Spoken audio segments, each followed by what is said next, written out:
Brothers and sisters, we are here this morning out of the cry of the people regarding the cost of living crisis. My aim today is to connect what is happening in our households and what is happening on the ground. Brothers and sisters, we are connecting that to what is happening inside of government that is supposed to serve you. I'm going to talk this morning about the cost of mismanagement. I'm going to speak to you and take my time to do so this morning, talking about the price that you are paying for the mismanagement in government. Brothers and sisters, since the NDC assumed office, we have seen a coordinated assault on the people of Grenada, homeowners and businesses alike. The government added VAT on sugar in their very first budget cycle. They increased the cost of electricity by reinstating taxes and non-fuel charges, which the NNP administration had removed to bring relief to the people. The onslaught did not end there. The government went further to introduce a renewable fuel charge on electricity. They introduced a levy and new charges on water, and more recently added a new tariff on electricity. As the majority owner of Grenlec, the government of Grenada is a decision maker, not a bystander. They choose to let the fuel subsidy expire without considering the struggles that families face daily to put food on their table. And to make matters worse, Grenadians may soon face higher water bills as rate of water is likely to increase. When the utility costs go up, the cost of everything else follows. It is a hidden tax on your basic goods and services.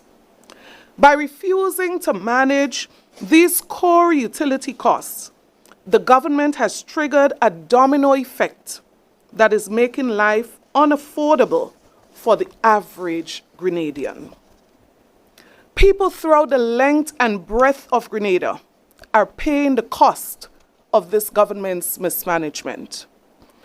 While the average Grenadian family is being told to tighten their belts, the government is loosening theirs. The government is currently running a deficit of over $300 million, spending monies that we don't have. But look at where it's going.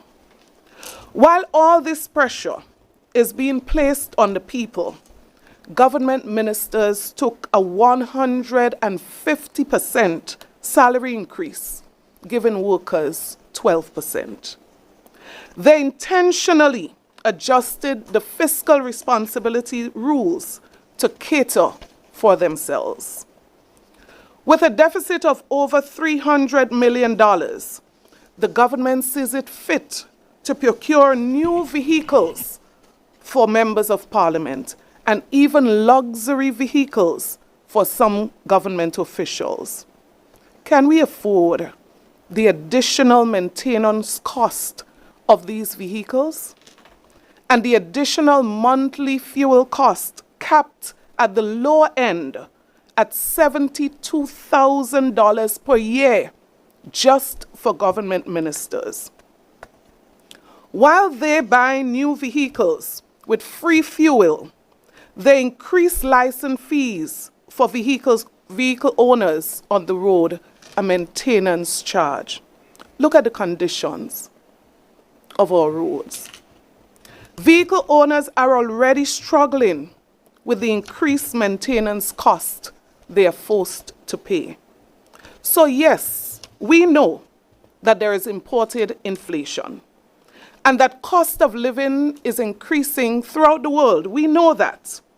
But when the very policies of your government sends a clear message of insensitivity and compounds the effects of the rising cost of living resulting in hyperinflation, it is now unacceptable. It is unacceptable. It must never be excused, and it must never be justified. There continues to be a staggering rise in costs paid to external consultants and service providers, paying in advance, while our own local civil servants repeatedly experience delay in the payments of their salaries. Under this administration, wastage is spiraling out of control at the expense of the Grenadian taxpayer, the taxpayer who is already strangled by the rising cost of living. The government is wasting millions of dollars on projects because of poor planning and poor management. Taxpayers continue to foot the bill for this public wastage that we experience every day. Wastage that is becoming systemic and unchecked. Then there are the overrun expenditures for almost every infrastructure project, in some cases as much as 5 times over budget, like the closure project. This is the mismanagement tax that people are forced to pay, being levied on every citizen of this country. Like the Cliff project, which has taken years, still not complete, and to use the Prime Minister's words, has been unacceptably very slow. The government has moved to add $7 million to a contract of $16.5 million. That's almost 50% more to finish less than 1 kilometer of road. If this remains within the revised budget, I will be surprised. The delay in this project is largely due to the failure of the Ministry of Infrastructure, which the Prime Minister himself heads. In the time that it took the government to pave 600 meters, a child has started and nearly finished preschool. The public is being forced to pay a premium price for the government's inability to manage simple projects. When a project takes 3 years instead of 1, or costs 500% more than promised, I repeat, taxpayers pay the cost. When the government spends over $17 million on Project 500, with only 17 model units to show, taxpayers pay the bill. Meanwhile, patients at our health system are without oxygen. Some ambulances are barely functional when emergencies arise. The fire service lack adequate trucks. These are the life and death infrastructure of a functioning state. The government cannot find relief for the fundamentals. Still, it can find millions of dollars to buy new vehicles for parliamentarians, pay for the Prime Minister to rent a private house, purchasing luxury vehicles, flying around the world first class. That is a choice, and Grenadians deserve to know that this choice was made by their government. We don't expect members of the government to feel your pain, but we do expect them to do their jobs. To ignore this crisis, which is getting worse every day, is to abdicate their responsibility as a government. To let this go unchallenged would be us abdicating our responsibility as an opposition. With all these things happening, I have been watching some public conversations carefully, and I see a troubling trend where some persons who are generally defensive of the government attempting to blame our cost of living crisis on external factors, saying that government's hands are tied and that we must just simply endure the hardship. External factors are real. Let's be clear about that. Supply chains remain fragile. That is true, but do not deny this. We all know that there is imported inflation that's contributing to the cost of living, contributing to the rising price of goods and services. But let me be clear, even clearer, on what that really means. It does not mean that the government is released from its obligation to bring relief and support to its people. It does not excuse the government from the decisions it has made that have added to the external factors, making it even more difficult for Grenadians to cope. Acknowledging that there is a storm outside does not entitle you to stand on the veranda and watch along till it arrives. A responsible government warns the public. A responsible government opens the shelters. A responsible government protects those that cannot protect themselves. The question is not whether global forces are real. The question is, what is the government doing about the part of this problem that lies in their hands? And the evidence suggests that the answer is very little for the people and quite a lot for itself. Our nation is taking very little steps to address this issue. Barbados negotiated a private sector price lockdown on essential items with closely monitored enforcement. Guyana is aggressively subsidizing farmers to kill the import bill. Brothers and sisters, we cannot allow our government to abdicate its responsibility. These leaders did not wait for the world to change. They changed their policies. The NNP administration understood this. We prioritize low taxation because we believe people's money belong in their pockets, especially when there's hard times. We capped the price of gas at the pumps. We removed all taxes on electricity and reduced the non-fuel charge by 25%. We did something to bring relief. And on top of that, we left over $500 million in reserves, ensuring that Grenada will never have to face a crisis empty-handed. That is leadership.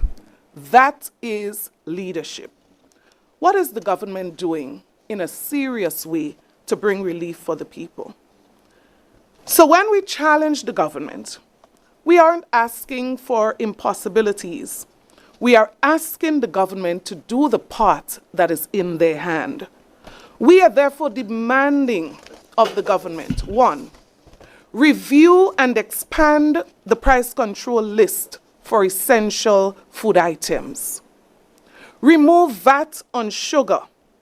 Remove the levy on water that you have imposed, and remove VAT on electricity.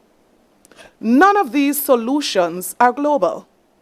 None of them require permission from international markets. They only require a decision from the Cabinet of Grenada right here at home.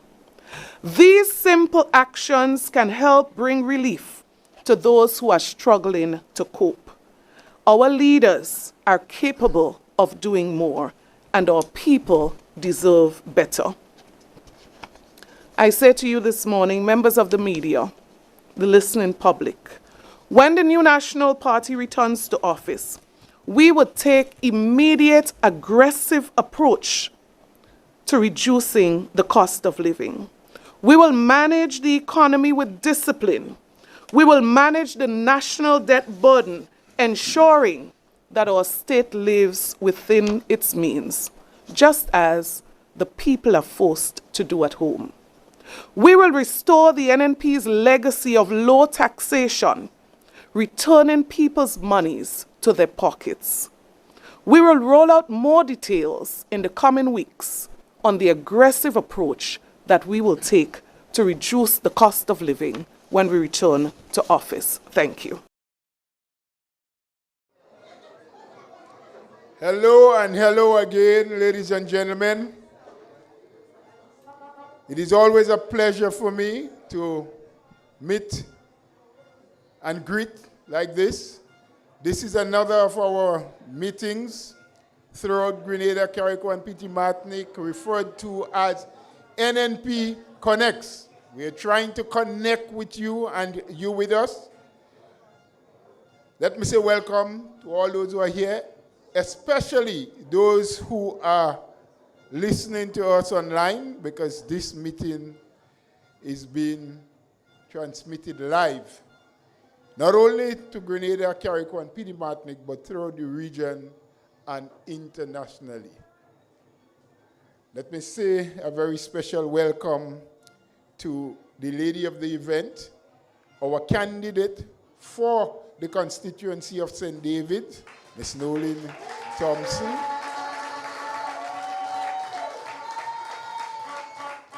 And along with her, and sitting right close to her left, is our candidate for St. George South, young Christopher Diali.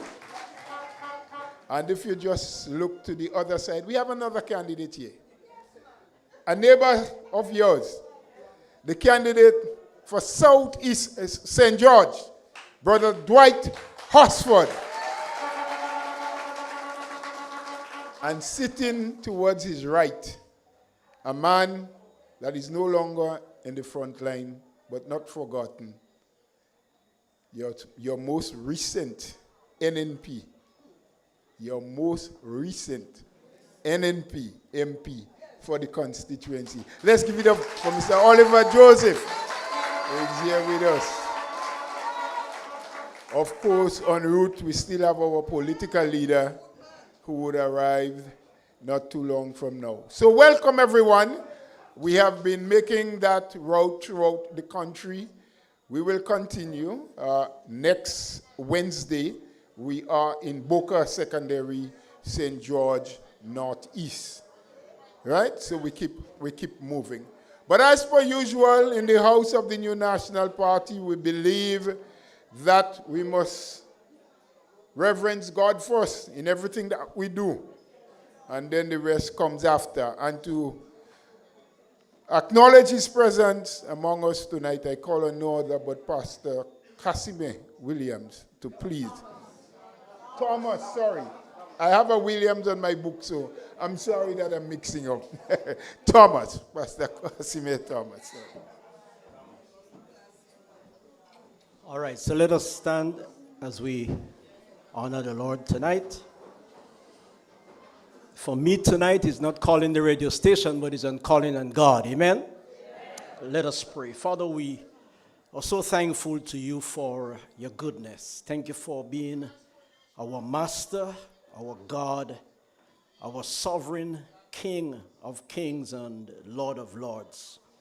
And dear Lord, we come tonight and we call upon you on behalf of our party, as Lord, as we come to this venue to have this meeting, NNP Connects, we ask and we seek your guidance tonight, your protection.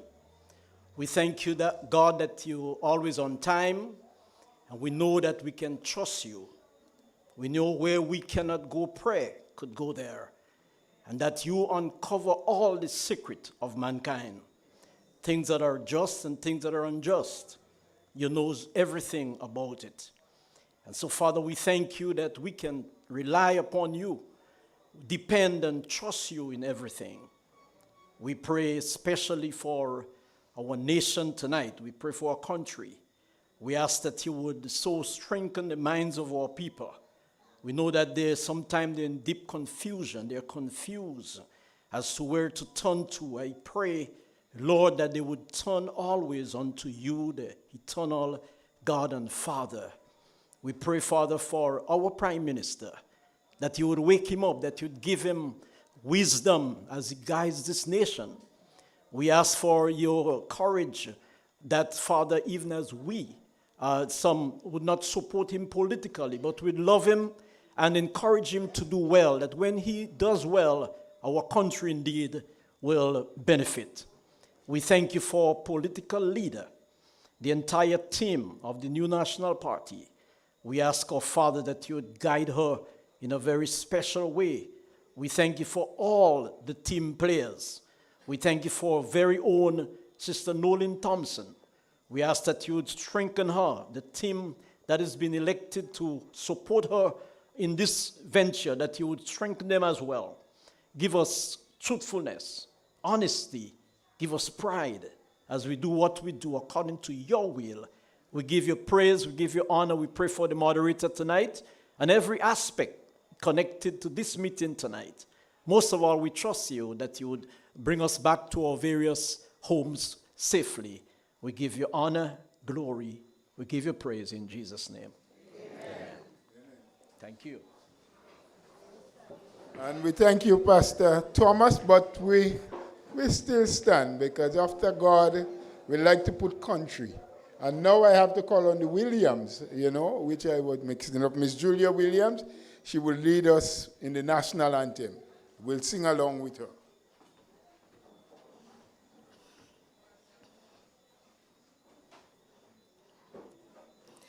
Hail, Grenada, land of ours, we pledge ourselves to thee. Heads, hearts, and hands in unity to reach our destiny.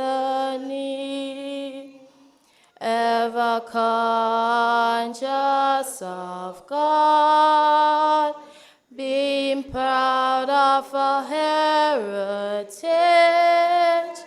may we with faith and courage aspire, build, advance as one people, one family. God bless our nation.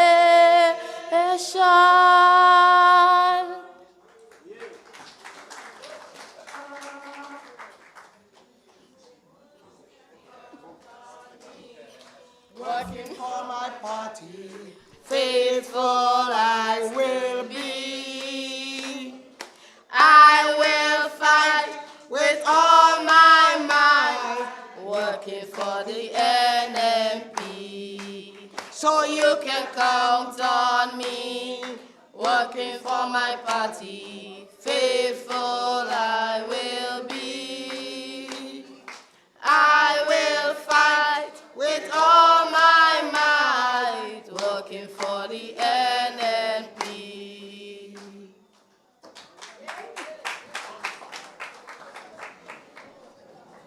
So thank you very much, Ms. Williams. We were happy for that. Tonight, you have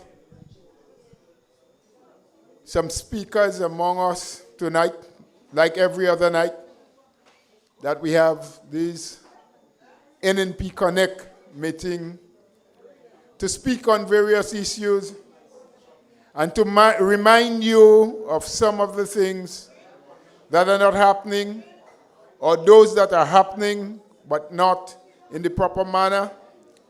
And so I want to urge not only those who are here tonight or within the hearing of our voices from the speakers, but even to those who are listening online, wherever you are, to please listen carefully to the speakers. Listen to the message. For too many times, we sometimes turn on or turn off based on who is delivering the message. Don't worry about the messenger. Listen to the message, because what you do after that will be of importance. And so we waste no more time, but we get things rolling. And our first speaker that I will call to come to the podium to greet you and speak to you. Let's give him a round of applause to welcome him, Mr. Christopher Diali.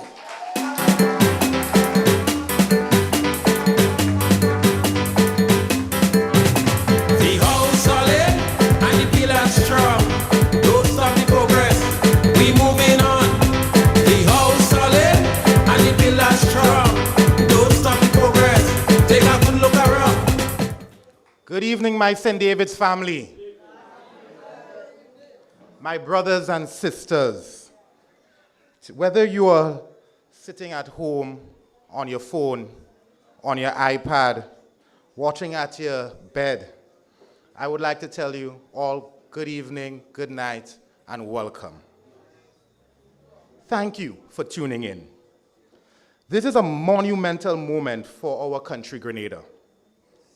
I am standing here in this beautiful parish of St. David's.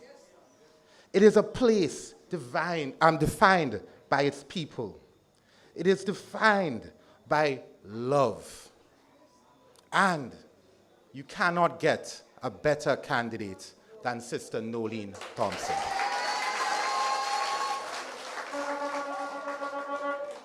Sister Nolene is more than a colleague. She's a sister to me. She's the one who keeps it very real with me. She sometimes says the uncomfortable truth, gives me the most brutal tongue lashing sometimes, and then smiles, gives me a hug, and says, don't worry, we're in this together. That is a candidate. That is a leader. And to her mother, thank you for the gift you have given this country. I haven't just felt the love in your house, but I've eaten many plates of it.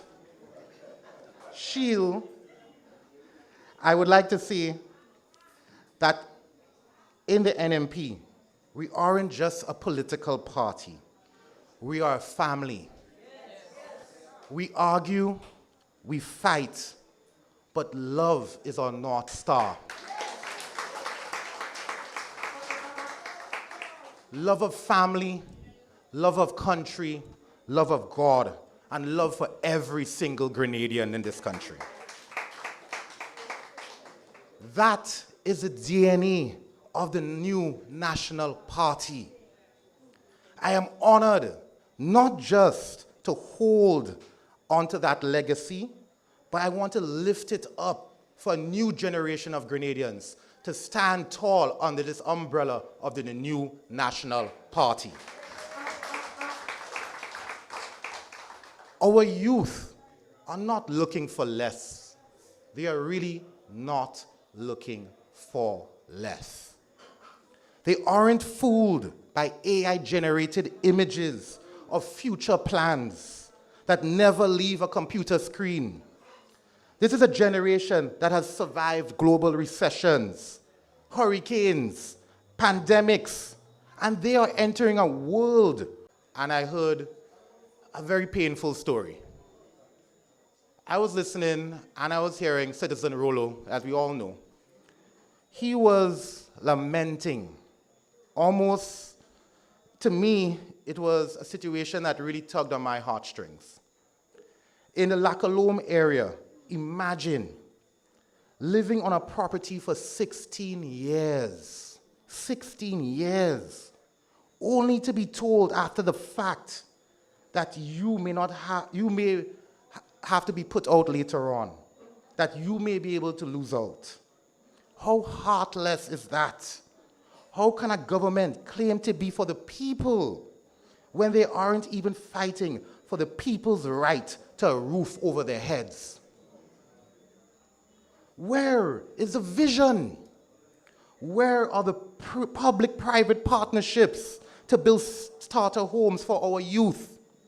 Where are the solutions to our traffic problem, like the multi-story parking garages that is needed to keep local capital and wealth in this country for Grenadians?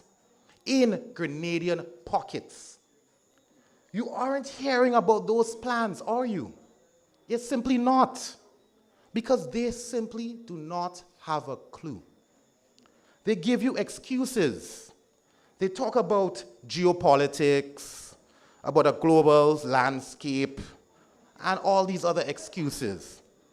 I ask them, where is your intellectual flexibility? Where is your proactive leadership? Our communities don't need a geography lesson. They need a government that cares.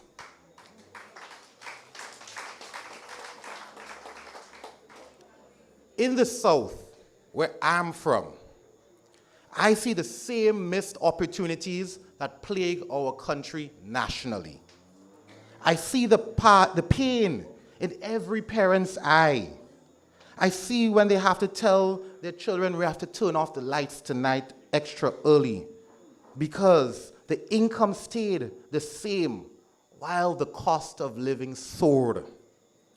I see our elderly, the giants whose shoulders we stand on today, choosing between medication or a meal. Where is the dignity in that? Where is our Great South plans? Where are the actions to give people the opportunity to succeed? Where is the urbanization of our community to meet our needs? Instead, we get black and white paint on the side of the road, some flowers on Wall Street, and some bush being cut down in the park. And that is a vision for the South? They call it Heroes Park, but they now call it Saltfish Park. I mean, come on. I think of our fishermen, from Granans to Calais to Woburn. These are proud men who used to bring in 70,000+ a fortnight for their families. That money didn't just stay with them. It went into the shopkeeper hands, the mechanic, the bar owner, and today, that sector is in a stranglehold. There are many sectors in this country under pressure. We're approaching one of our busiest seasons this year, our carnival season. And given the economic situation that we are facing, what is the government doing to boost it even further? What are they doing to help the local promoters, the men who take their hard-earned cash and risk it time and time again? Where are the incentives to make sure their goods come off their port early and efficiently with the lowest tax possible? So these guys, when they're competing with other international promoters from Trinidad and St. Lucia and from the United States, that they have a chance to succeed. That is the thinking we need to have as a government, as a people. How do we make our people better? How do we make our people succeed in an international world where it's getting harder and harder? That is the thinking we need to have. Where is the creative industry boosting our cultural product, such as soca? Can new emerging artists get the studio time and mentorship needed to elevate them on the international stage? Can we combine this mentorship with some training in financial literacy to make sure these young men and women have the tools needed to not just make a living, but to provide generational wealth for the next generation, to make sure there's money set aside for investment and further growth of the industry and its people? These are the ideas we need to combine from the present, from the past, and to elevate to the future. Supporting our people so that they have a fighting chance in an ever so competitive world. Make it make sense to me, please. This administration doesn't find ways to make our lives easier. They just heap the cost of mismanagement on the people. The government takes foreign trips, stays in fancy hotels, and comes back with what? I am praying they don't come back and tell us they went to Africa and come back with 1,000 fishing rods. That will just be nonsense. We need a government that doesn't just hear the struggle, but sees the solution. They talked about testicular fortitude, but where is it? Mr. Nolene Thompson for St. David's.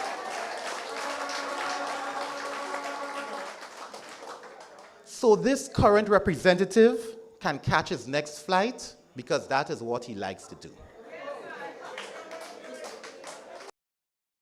We need to put the people back at the center stage. We need the new national party. We need to make economic growth and fiscal discipline a priority again. We need the new national party. We need health and investments in agriculture that actually lives and feed families. We need the new national party. St. David's, the time is near. Tell your neighbors, tell everyone around you. This new dispensation of the new national party, we ain't playing around. We got the ideas, we have the empathy, and we have the will to get it done. Join us, my people. Join us. We are on the move. We never relent. We never lose hope. Because we as Grenadians, when we are together, we can accomplish anything in front of us. Thank you very much and have a good night.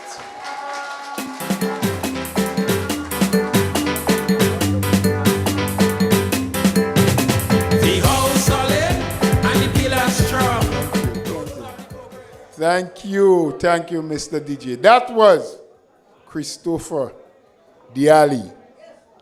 Yes, with NNP, we can do it. We have done it before. We will do it again, giving people an opportunity, giving people a chance to survive. I know there are a lot of people out in the veranda. There aren't much seats, but maybe one or two if we could identify them so you can take them one by one. But we got to keep moving.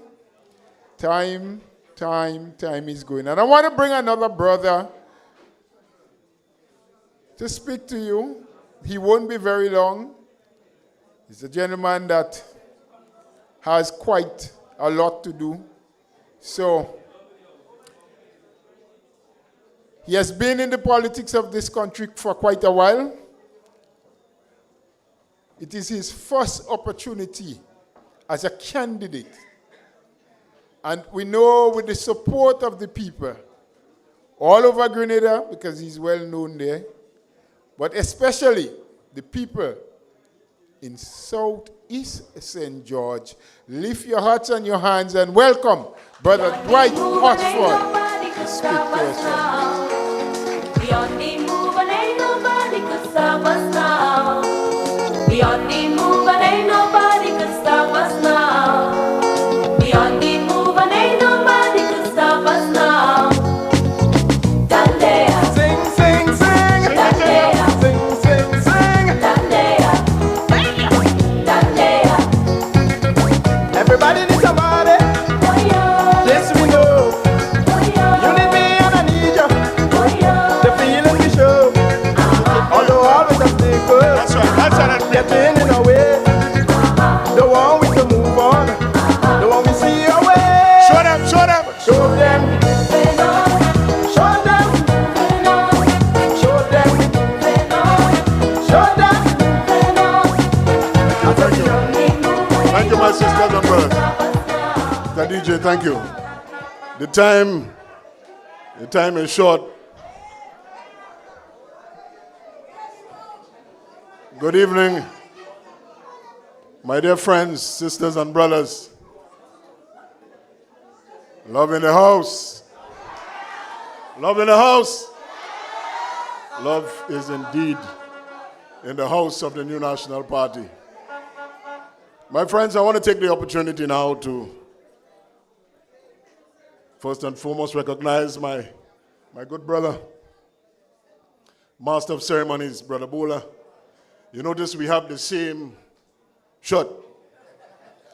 This NNP shirt is from the 2008 campaign. And that is your very special and hard-working candidate, Sister Thompson, Sister Nolan Thompson. Up. I want you to work hard with her, not just for a campaign, because this thing is about the country. It's about governance. It's about leadership. It's about helping our people. When you reflect on the candidate that you have, you see all the attributes of good NNP leadership. Love, consistency, compassion, and she brilliant, and she persevering. So my sisters and brothers, we are on our road to victory with Sister Nolan Thompson.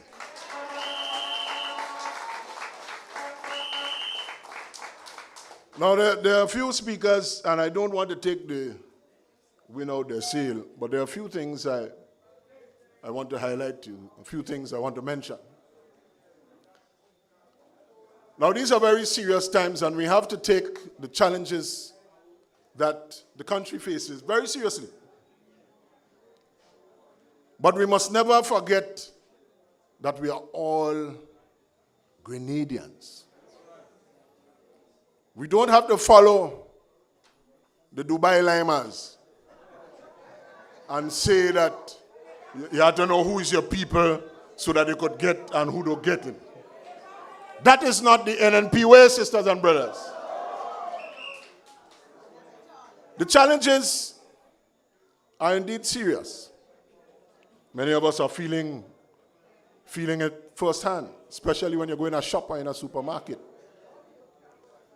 But as we take the challenges serious, and as we want to see a difference in our country, we must remember the politics is how your vote is not how we live. We have to live good with one another. And this is the characteristic of NNP. We must always live good with people.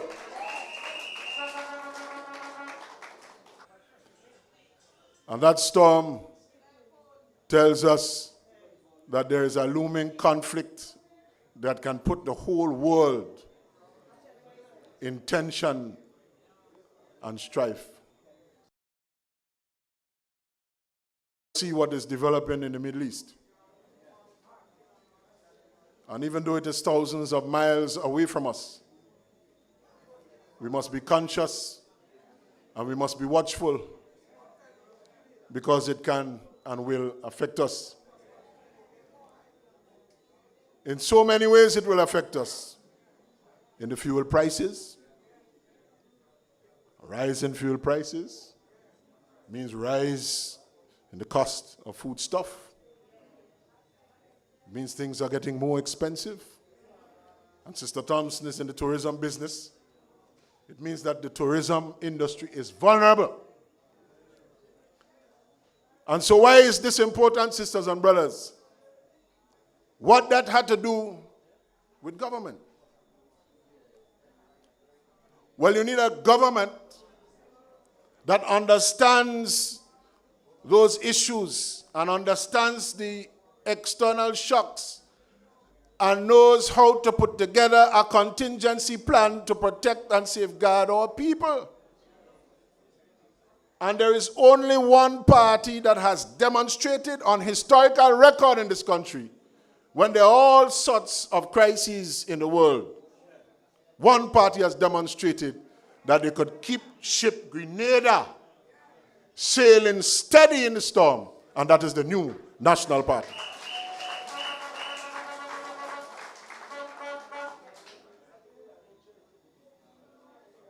Now one curtain has fallen and a new one has come up, with a new generation of NNP coming forward, offering themselves to the people of this country. This venture, as one of my colleagues calls it, is not an easy thing for some of us who have volunteered and offered ourselves, answered the call in this regard. It is not an easy thing for your families. It's not an easy thing on your life. But the new National Party, and we in the new National Party, we, this team of the new National Party, we believe that this commitment to service is not about ourselves, but it is about our country, sisters and brothers.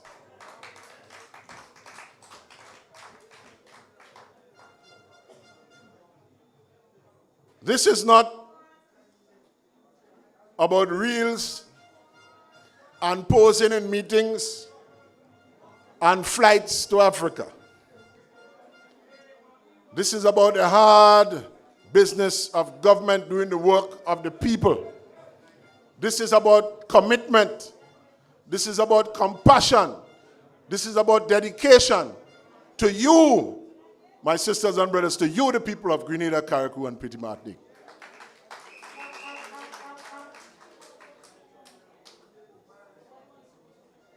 Now, my brother dearly pointed out a number of things to you. The lived experience of our people in Grenada, particularly those that are in a vulnerable position of losing their homes. Sisters and brothers, the new National Party will never put nobody out of their house.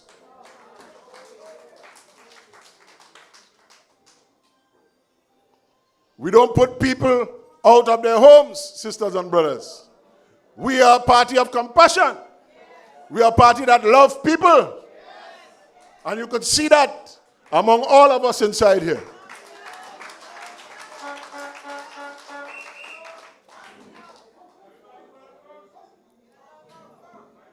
So when the Dubai Limers tell you about you don't no longer have any radar issue and radar off the table, who interested in that? That gone already. We want road.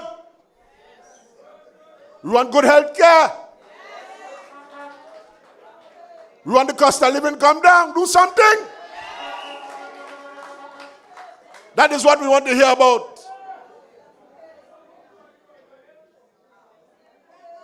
And you will hear from my sister tonight how she will attend to you, my dear friends in St. David. And I want you to listen to her. And when you listen to her, I want you to compare what she says and what she's already doing amongst you in the community with the Dubai Limers. And that comparison is a chalk and cheese one. Not so? Before I take my seat, because it's just greetings I wanted to bring to you and remind you of a few things. I think it is important we in NNP. You know, sometimes we does be we worst enemy. We own worst enemy. When we hear this stupid talk on the road or a little piece of propaganda, we come in and spread it. Don't bring that here. Don't bring that here. Blow your nose where you catch a cold. Don't bring that here. Leave that all day with them. Because that is all they can do. They have no record to show, but to create confusion. And I want you, sisters and brothers, as you lift this new team, Sister Nolene and the rest of us up on your shoulders, and also in prayer, I want you also to give thanks and tribute, recognize and respect the foundations that we are standing on.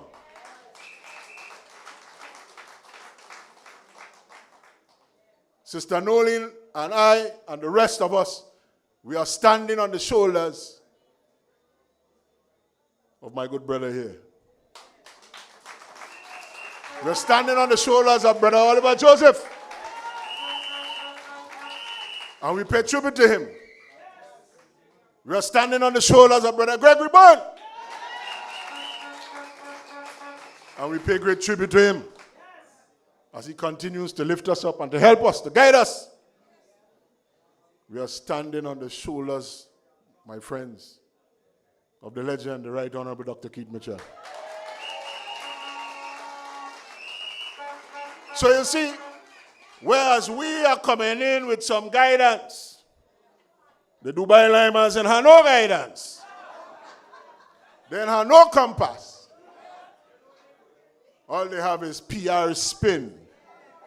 And the PR not matching the reality on the ground. And they're living in that bubble in that they believe in it, you know. They breathe in their own fart. They believe in it.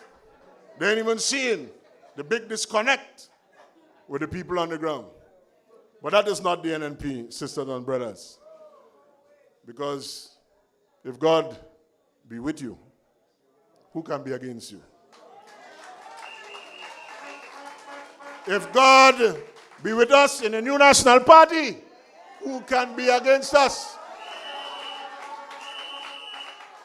So my sisters and brothers, hold the fort. Hold the fort. Thank you so very much. Have a good night. This one dedicated to all Grenadians. Yeah, man. Wave your hands. NNP, we're marching on.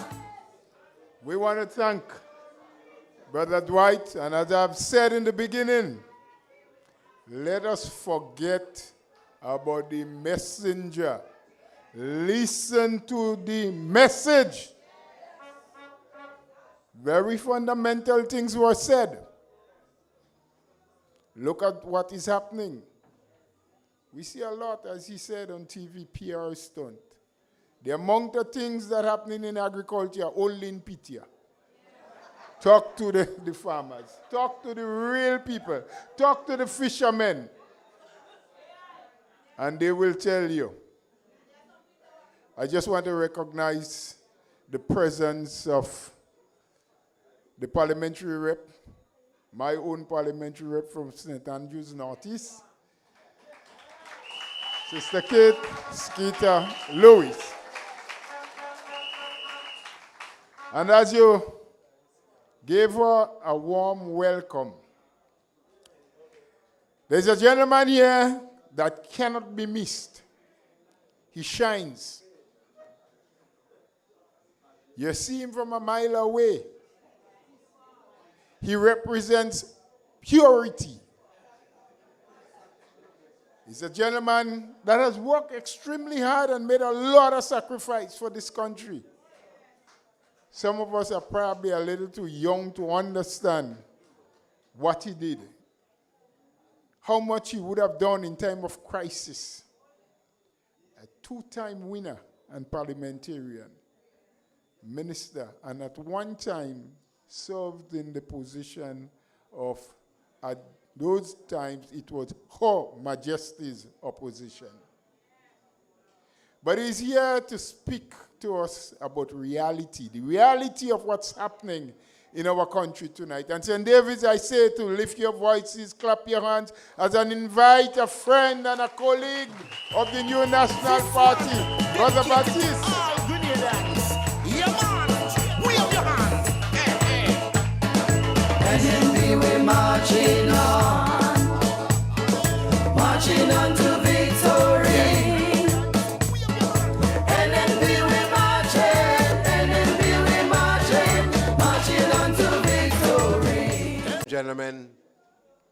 pleasant evening to every one of you. Please forgive my little lateness. The rain and other things caused me. I am so delighted to be here. When I look at the weather condition, I said, you know, it looked like it's going to rain today. Here tonight to support Sister Noreen Thompson.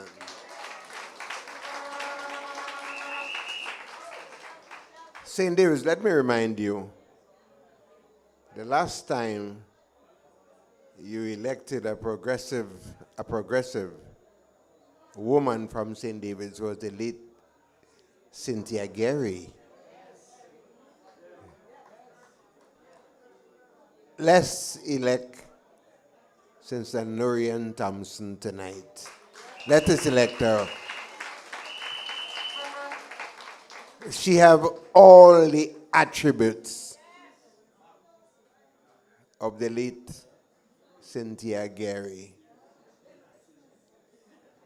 A good politician is not one who can strong a set of degrees, certificates.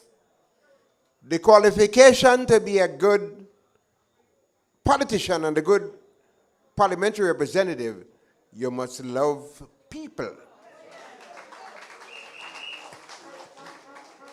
Sister Noreen Thompson fit that description.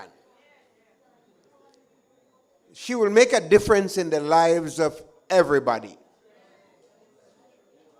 So tonight, I urge you, those who have not yet registered, those of you who have children who have not registered, get them registered and ensure that the next election we elect a parliamentary I must confess. And you know what? I must confess. And you know why? She speaks about people's issue with a passion. I heard her talk about youth development, skills training for young people. And I said to myself, you know, if time permit, maybe I might join her in establishing a skill. Sister Noreen Thompson understands issues. Sister Noreen Thompson understands issues.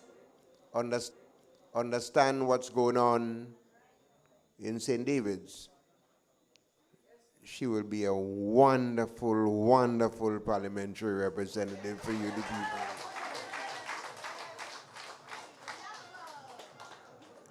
And I want to compare her with her opponent, a glad boy.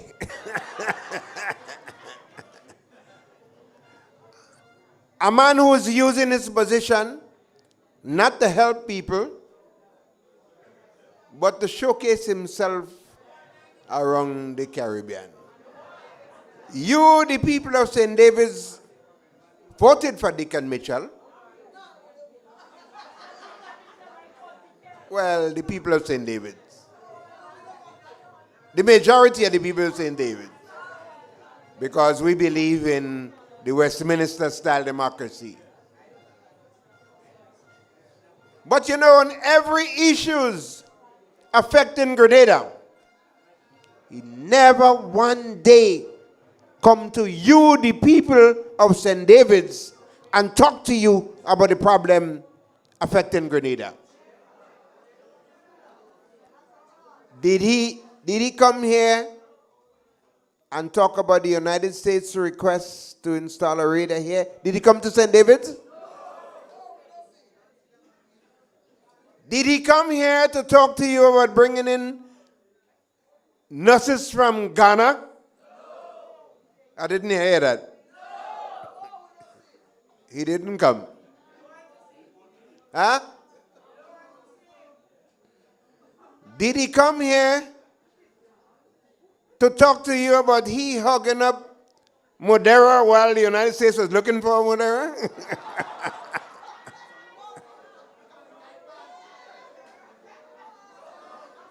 He said he have to talk to the people of the OECS. Hello? Did the people of the OECS elected Dick and Mitchell? The job of a leader is to represent first and foremost the people that elected you.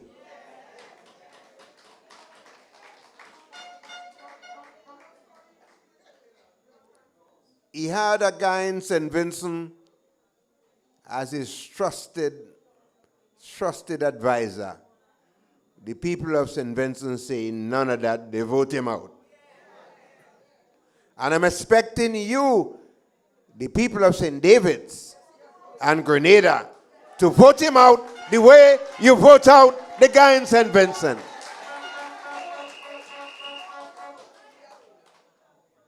And here is what the guy in St. Vincent told him. October 19th. One of the saddest day Grenada history. The guy in St. Vincent told him that he should declare that day Heroes Day. How sad. The 365 days in the year, and the only day Deacon Mitchell could choose as a Heroes Day is the day when people line up people against a wall and blow their heads up. Come on, brothers and sisters. Hello? So tonight, we're going to talk about the stewardship of Deacon Mitchell. He liked to compare himself with Morris Bishop.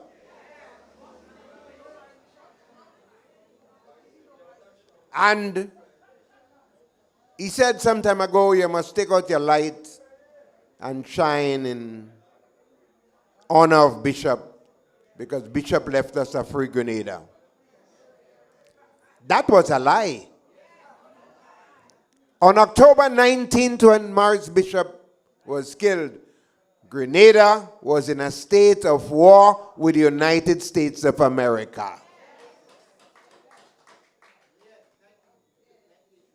You remember that? We must correct that. We must teach history to our young people so they know the truth. This Prime Minister set out to divide Grenada, Carriacou, and P.T. Martinique. He started off by saying on a platform, the only reason why you are eating because he didn't know you're supporting another political party. That is called economic genocide. When you're campaigning, when you're a political leader, you may be political leader of a party. But after you're elected, you become Prime Minister of all the people of Grenada, Carriacou, and P.T. Martinique.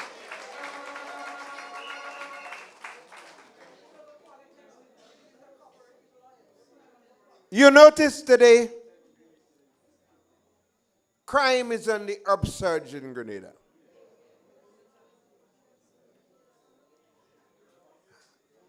It pains me to say that the National Democratic Congress created 2 sets of laws in Grenada, and they send a dangerous message to criminals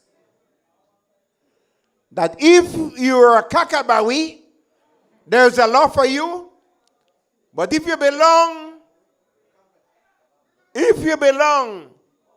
to the Gouache, there's another set of laws for you. And it's quite evident on how they're governing today. Quite evident. You heard the Prime Minister. Such a tragedy. Young woman lost her life. Young woman lost her life. Prime Minister is blaming the mother and the family of the victim. How sad. And in his words he said, where were the parents when that 18-year-old was involved with a married person? You know what's sad about that? There was someone, a young man who lost his life, John T. Did the Prime Minister ever talk to the nation about the marital status of the man who killed John T?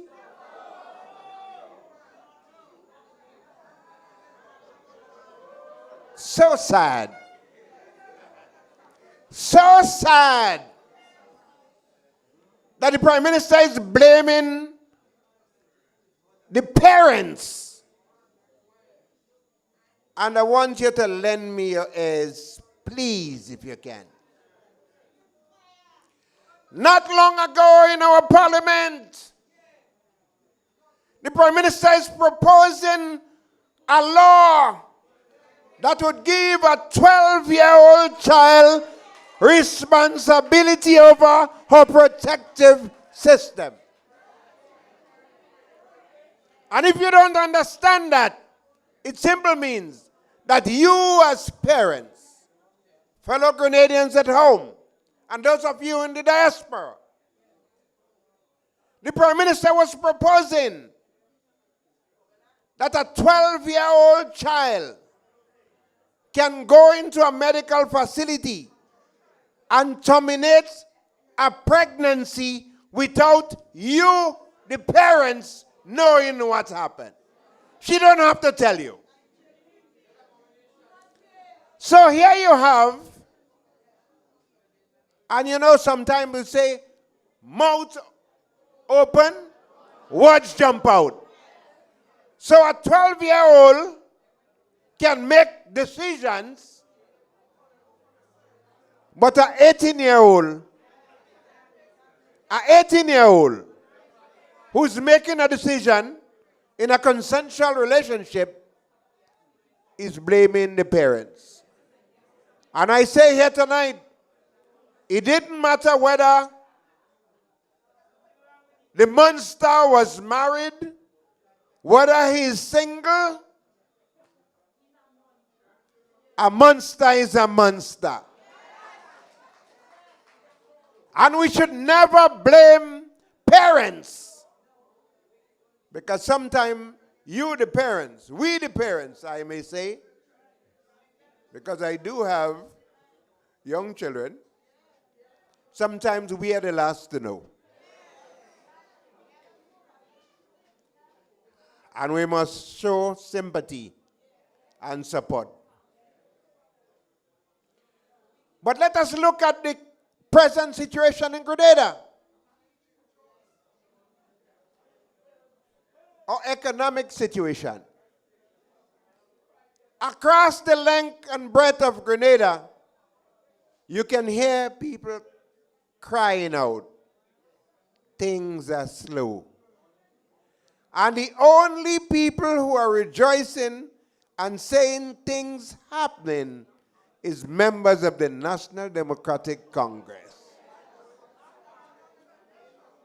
And why are things happening for them?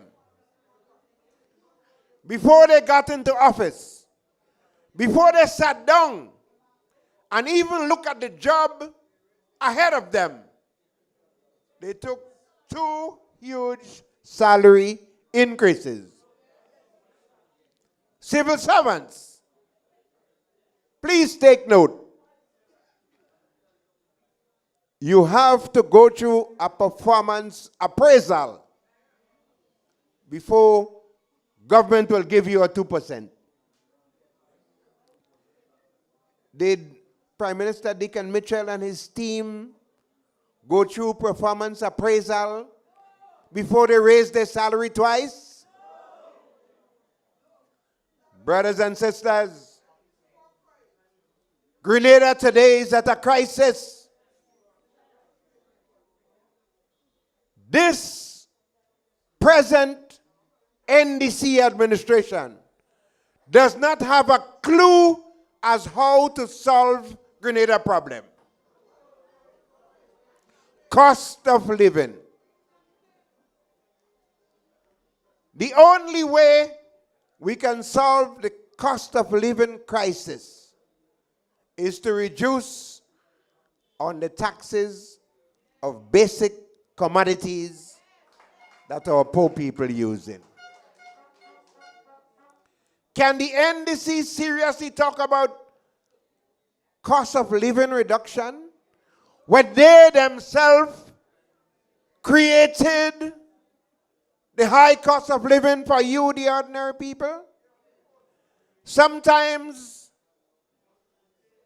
you, the people, have to determine whether you want to pay a bill or whether you want to send your children to school. Tax on water. And I think today the Prime Minister say, today is Water Day in the Prime Minister's ministry. Did I hear that?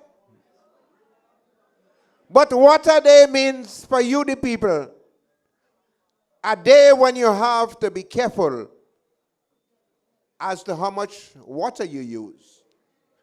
Because your water will get disconnected.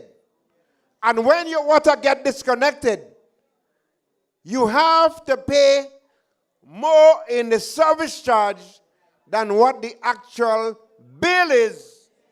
Ladies and gentlemen, are you here with me? Are you feeling that pinch?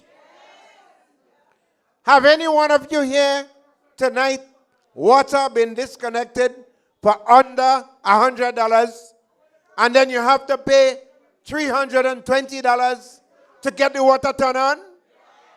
Plus the reconnect fee? Plus the bill? Ladies and gentlemen, it is time for us to get together and elect Sister NNP, Sister Nolan Thompson.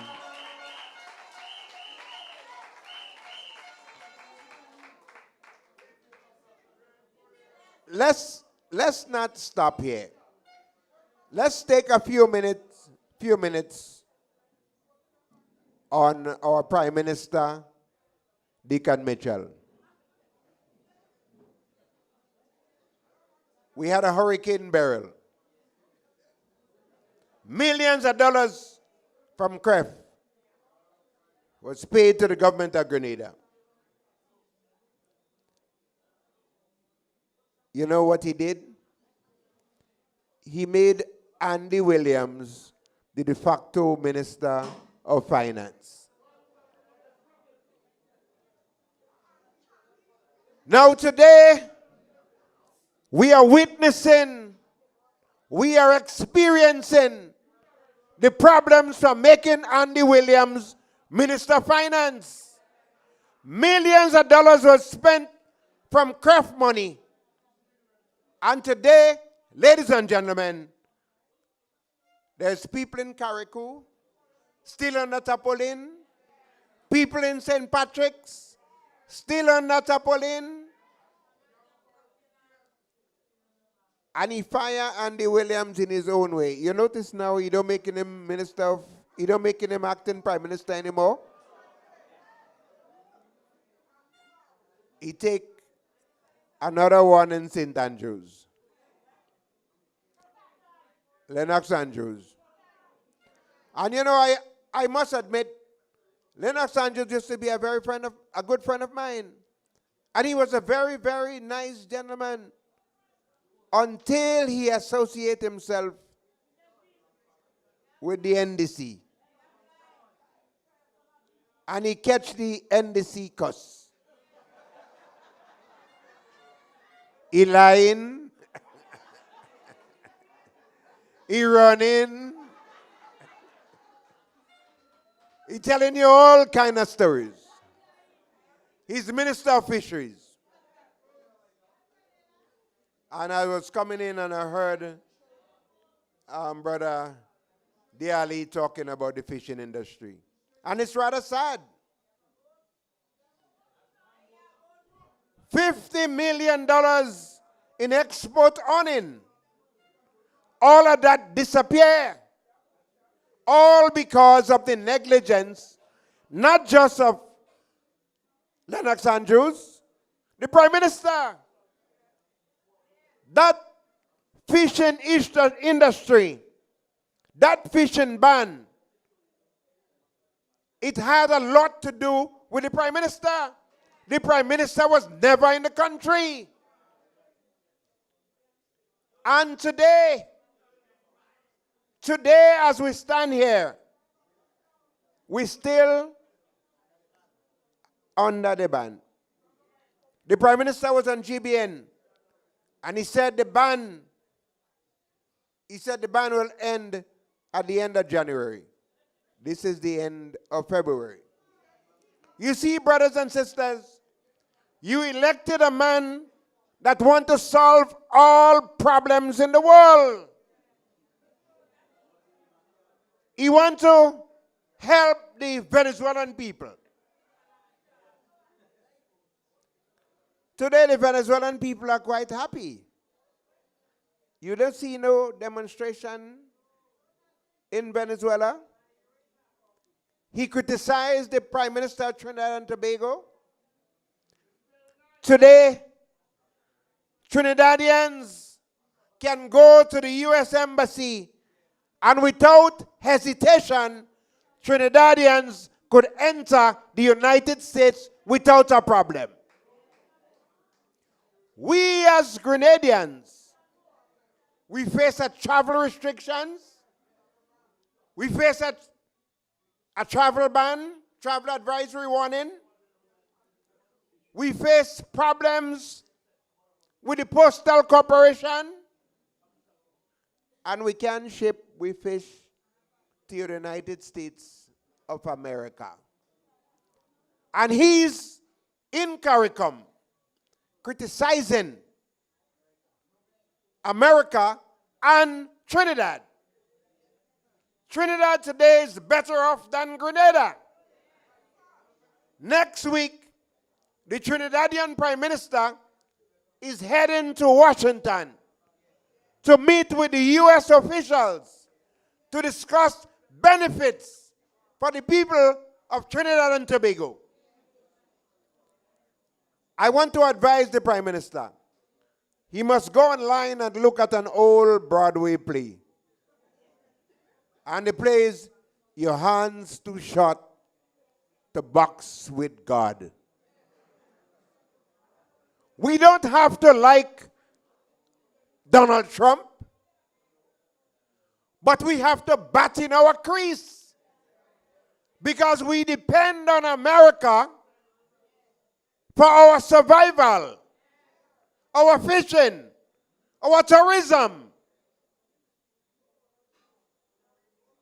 Why this Prime Minister continue to believe that he could be a Morris Bishop? Morris Bishop never lived in a $26,000 an apartment.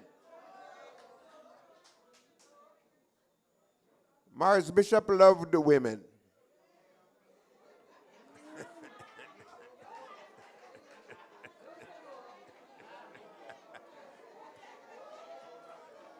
You know, some time ago, the Prime Minister again,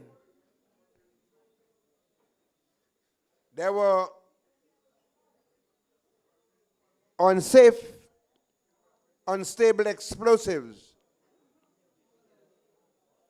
in Point Saline.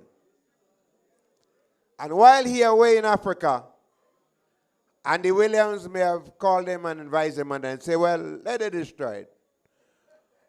Unsafe explosives were transported all the way from Point Saline to St. Andrews. Telescope. And brothers and sisters, through the negligence of this Prime Minister, the entire St. Andrews, not just Telescope, but the entire village could have been destroyed. And you know what was sad? A few weeks after the Prime Minister ordered the unstable explosive to Telescope, he was in Telescope, he and Andrew, dancing as a girl.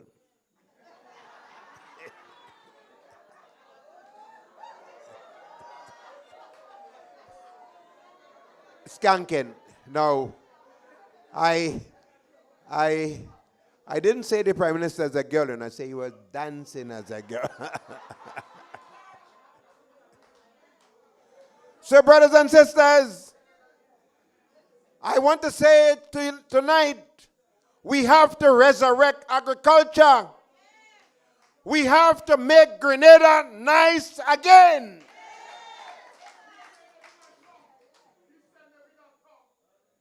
We have to make it good for our fishing industry to be vibrant again.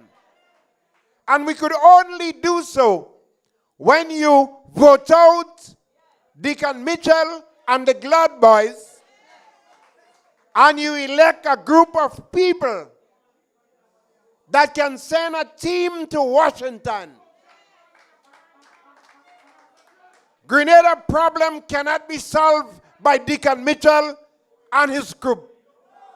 The problem is too great. America is telling you they don't want to see Deacon Mitchell. America is telling you, the Grenadian people, that if you want to get a visa to go see your family in America, make your situation right at home.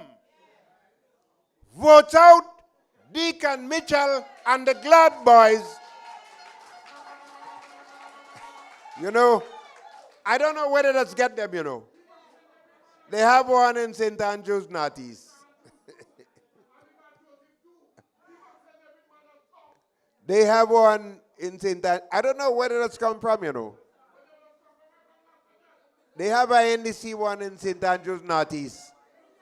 And Sister Kate, trust me, we will be there with you.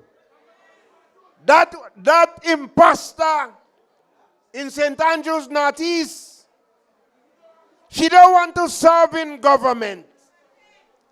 Sister Kate gave up her job as a teacher in SAS to serve in convent, to serve you, the people. But you have an imposter, thanks to Uncle Gary, that brought in SDU, and they're making big money in SDU today. She want to eat her cake and still have it. So she want to come and tell you, vote for her. She don't want to serve you.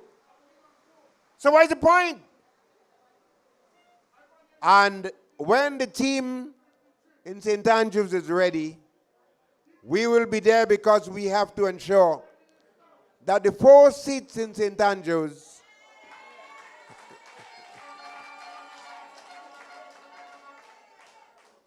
St. David's, you must join St. Andrews. The 4 seats in St. Andrews must go towards the new National Party. And you know, they asked me on social media, what is it NNP promise you? What is it Dr. Mitchell and the leader NNP promise you while you're on their platform? Tonight I will tell you what they promised me. They promised me that when Sister Emmeline Pierre is sworn in as Prime Minister, October 19th will never be a Heroes' Day.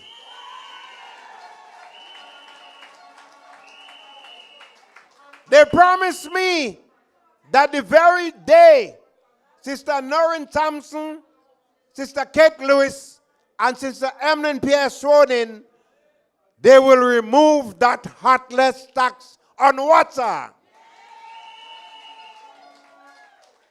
They promised me that never again on Independence Day, when Grenadians are accustomed to jumping and celebrating independence, Deacon Mitchell sent his security forces to penalize Grenadians for celebrating on Independence Day because they did not come to the stadium to watch he and the pink shoes.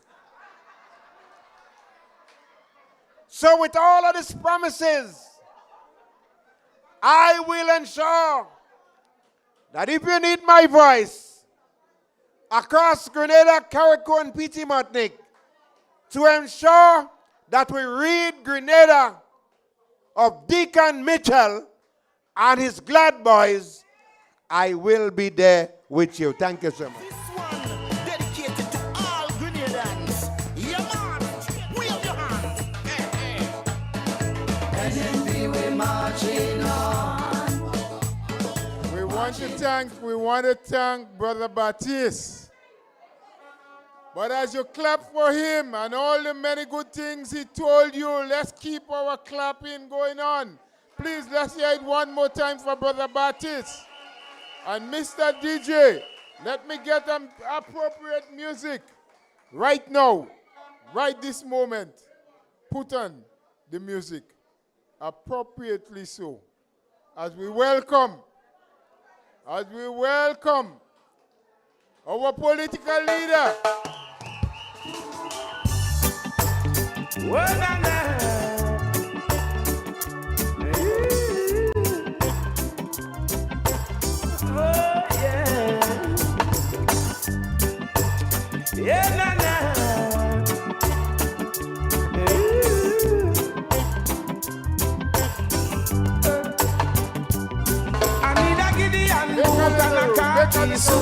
Stand out in a Babylon and represent the truth. Me nah go say a road and see bad things and keep me mouth from mute. I got a strong reggae beat with a mic in a me hand to lead out the youths them out of destruction and tell the people they should know right from wrong. We got the strength, we got the power to help each other up the ladder. Don't be selfish to help your brothers today. Welcome. We Dr. can make Adrian it Joseph. if we try. Just remember to hold your head high. It doesn't make sense when we fuss and fight. I need a Gideon boot and a khaki suit. We stand out in a Babylon and defend the truth. When I go sit aside and watch Babylon and keep me mouth from you. Make some room. I got a strong reggae beat and a mic in a me hand to lead out the youths them out of destruction and let the people know right from wrong. All who believe in love will get a blessing from above. No, you believe in love. All who believe in love will get a blessing from above.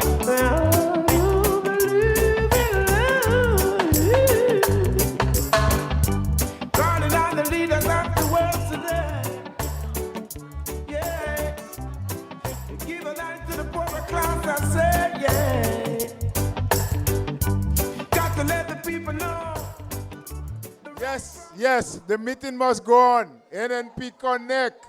We must go on. Thank you. I see a lady down in the back. She's still dancing. The music stopped, but she ain't stopping dance. Happy. NNP, nice people. Thank you very much. All right. Let's settle down. Ladies and gentlemen, let us bring on. We're getting there. We have heard it. We have gotten a lot of history from Mr. Battis, and now we want to move on to the lady of the hour. St. David's people say they want to vote lady to dance like lady, not man that dancing like lady. Yes?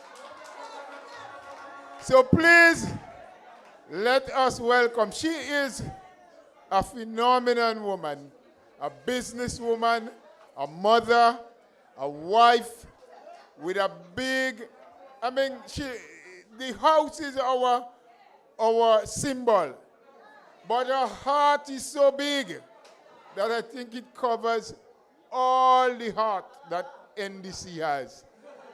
So she's going to serve us well. I want you to show,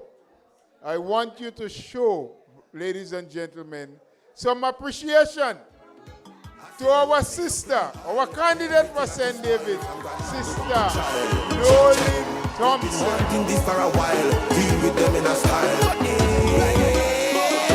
When stars align, greatness outshines all the achieving space and time. So still we rise, with grace and with faith in the morning, with chains and oil.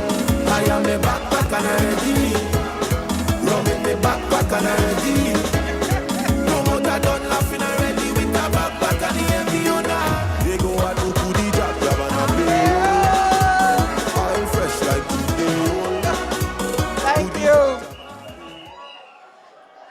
Thank you, St. David's.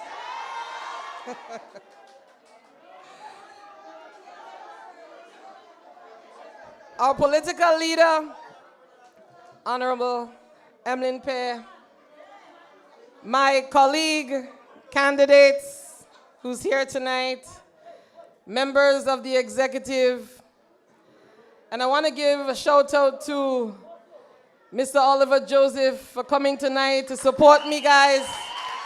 Thank you so much for being here tonight. Tonight, friends, I'm going to speak some very uncomfortable truths. Some may not get the applause, but we have to speak it, and we have to speak it here tonight.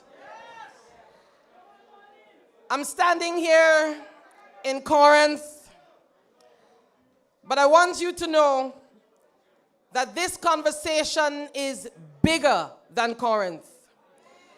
It reaches every polling division in this constituency, every village, every household where people are doing everything they are taught to do and still finding it hard to breathe. I know we have a lot of people outside. There's a lot of you outside, and I want you to be able to hear me tonight. Yes? I know they said the hall is way too small. Next time, we'll do it even bigger. Yes? Friends, I'm here tonight because I'm concerned. Not as someone who's looking for attention.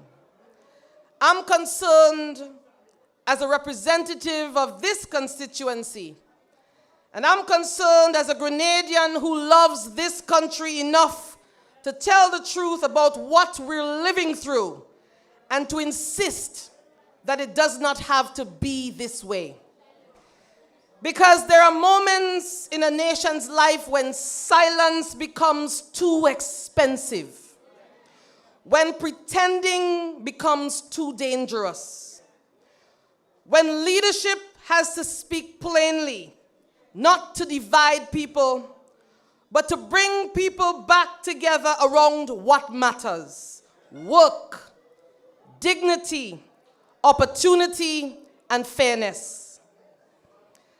Now I'll start with something that may be uncomfortable, but it is real. In St. David's today, the dominant occupation is unemployment. Not farming, not fishing, not tourism. unemployment. And if unemployment becomes the main occupation of a constituency, that is not a failure of the people. That is failure of leadership. Because the people of St. David's are not afraid of work. They are not short of talent. They are not short of will. What they are short of right now is opportunity. What they are short of right now is a government acting with the urgency this moment demands. Friends, government does not spend its own money. Government spends your money, our money. Money earned before sunrise and money stretched long after sunset. Money that must make groceries last, electricity stay on, school expenses covered, rent paid, and still find a way to keep a little hope alive. And yet, too often today, taxpayers' money is being spent as if it has no source, like it came by magic. Trip after trip, delegation after delegation. And when they return, what do the people receive? No full accounting, no clear reporting, no measurable results, just announcements, just photographs, just MOUs. My friends, MOUs do not feed families. They do not create jobs.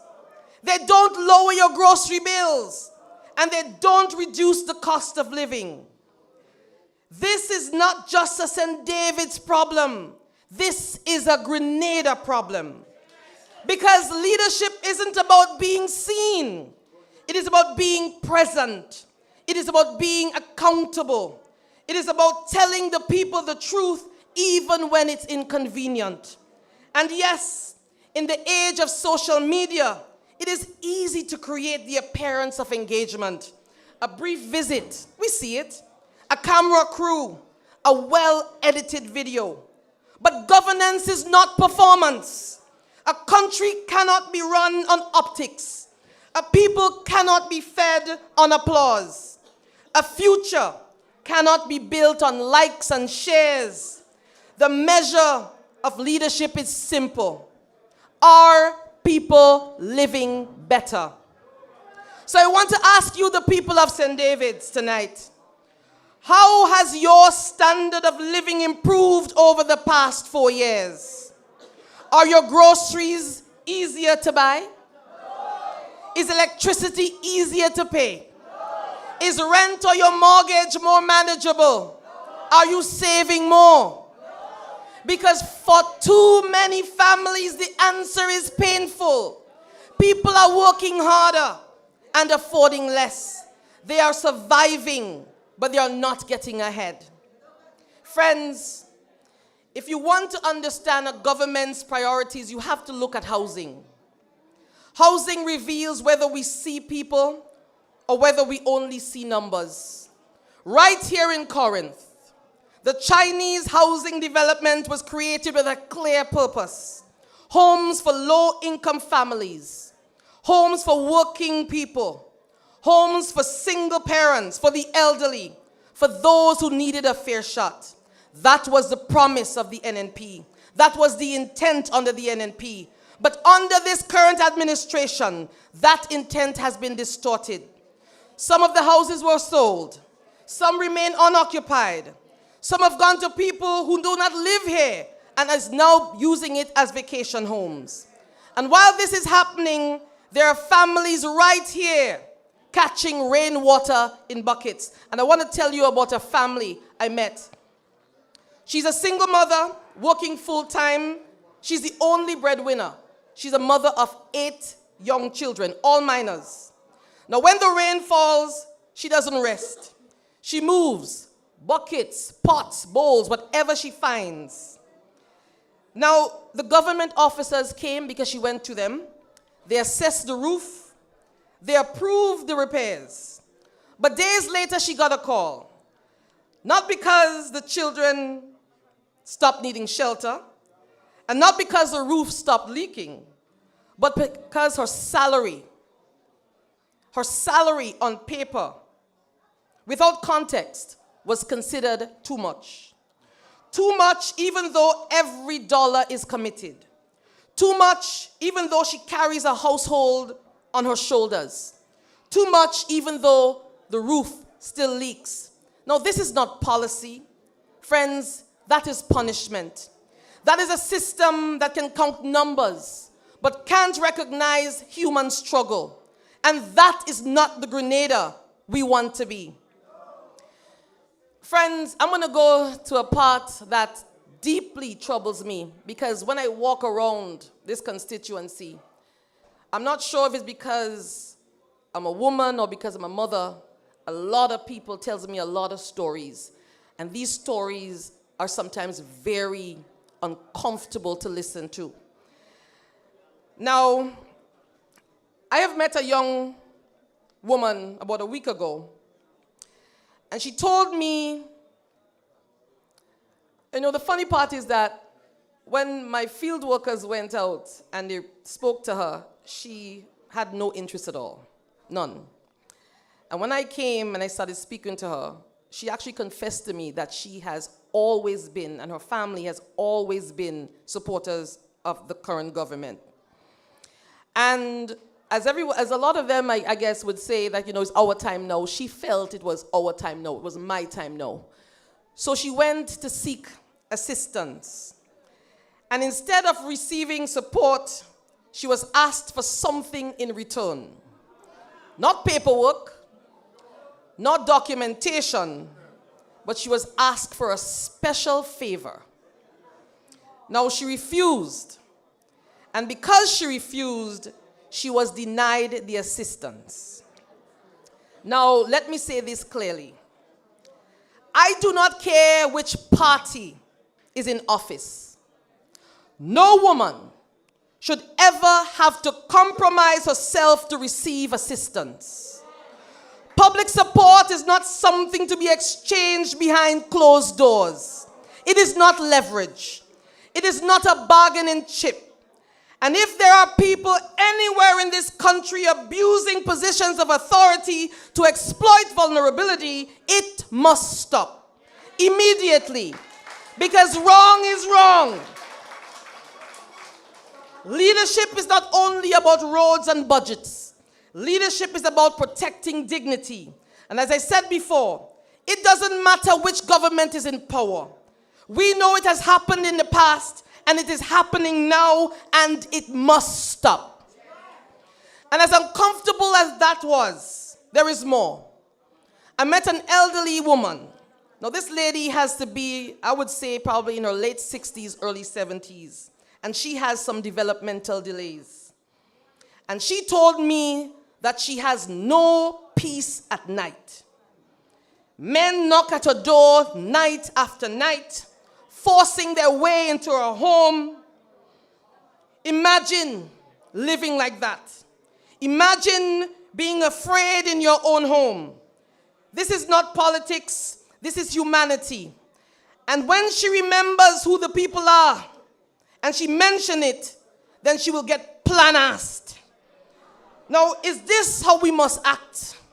We must ensure that systems are in place to protect our most vulnerable citizens.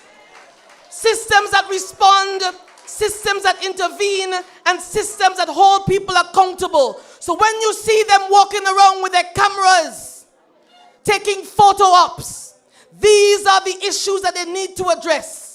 These are the things that they need to promote and they need to stop. Because no elderly woman should live in fear in her own home. No vulnerable person should feel abandoned. And no community should turn a blind eye when someone among us is in danger. So tonight I say to the authorities, to our communities, and to all of us as citizens, when we see vulnerability, we must respond. When we hear cries for help, we must act.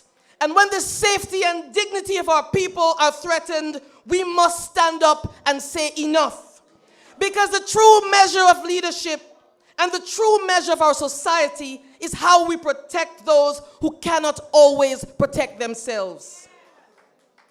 Now, I want to speak directly to the women of St. David's and to the women across this nation. Women, girls, I see you. Women carry this country in our homes, in our workplaces, in our communities, and too often they do it quietly, without fanfare, without thanks, without enough support. And we tell mothers, breast is best. We encourage bonding. We speak about giving children the strongest start in life. But then we turn around and give women only 3 months maternity leave. 3 months.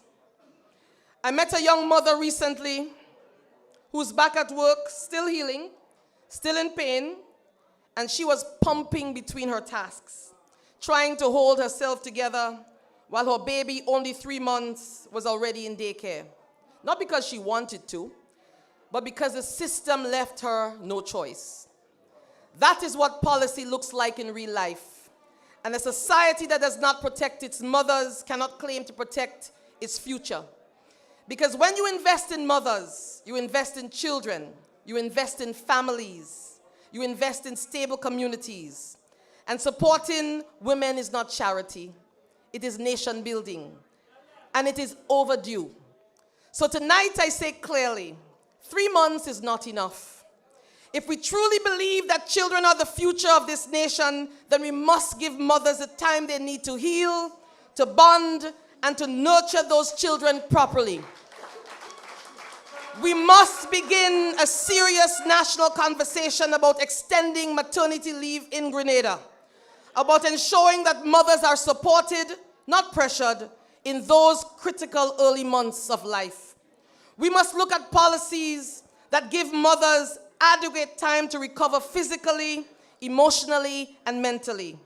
And we must ensure workplaces have systems that respect mothers, not treat their needs as an inconvenience. And I believe with the right leadership under an Emlyn pair and the new National Party leadership and the right commitment, Grenada can do better for our mothers and therefore do better for our future. My friends, leadership requires sacrifice, but the sacrifice cannot always come from the people. The sacrifice must come from those entrusted to lead.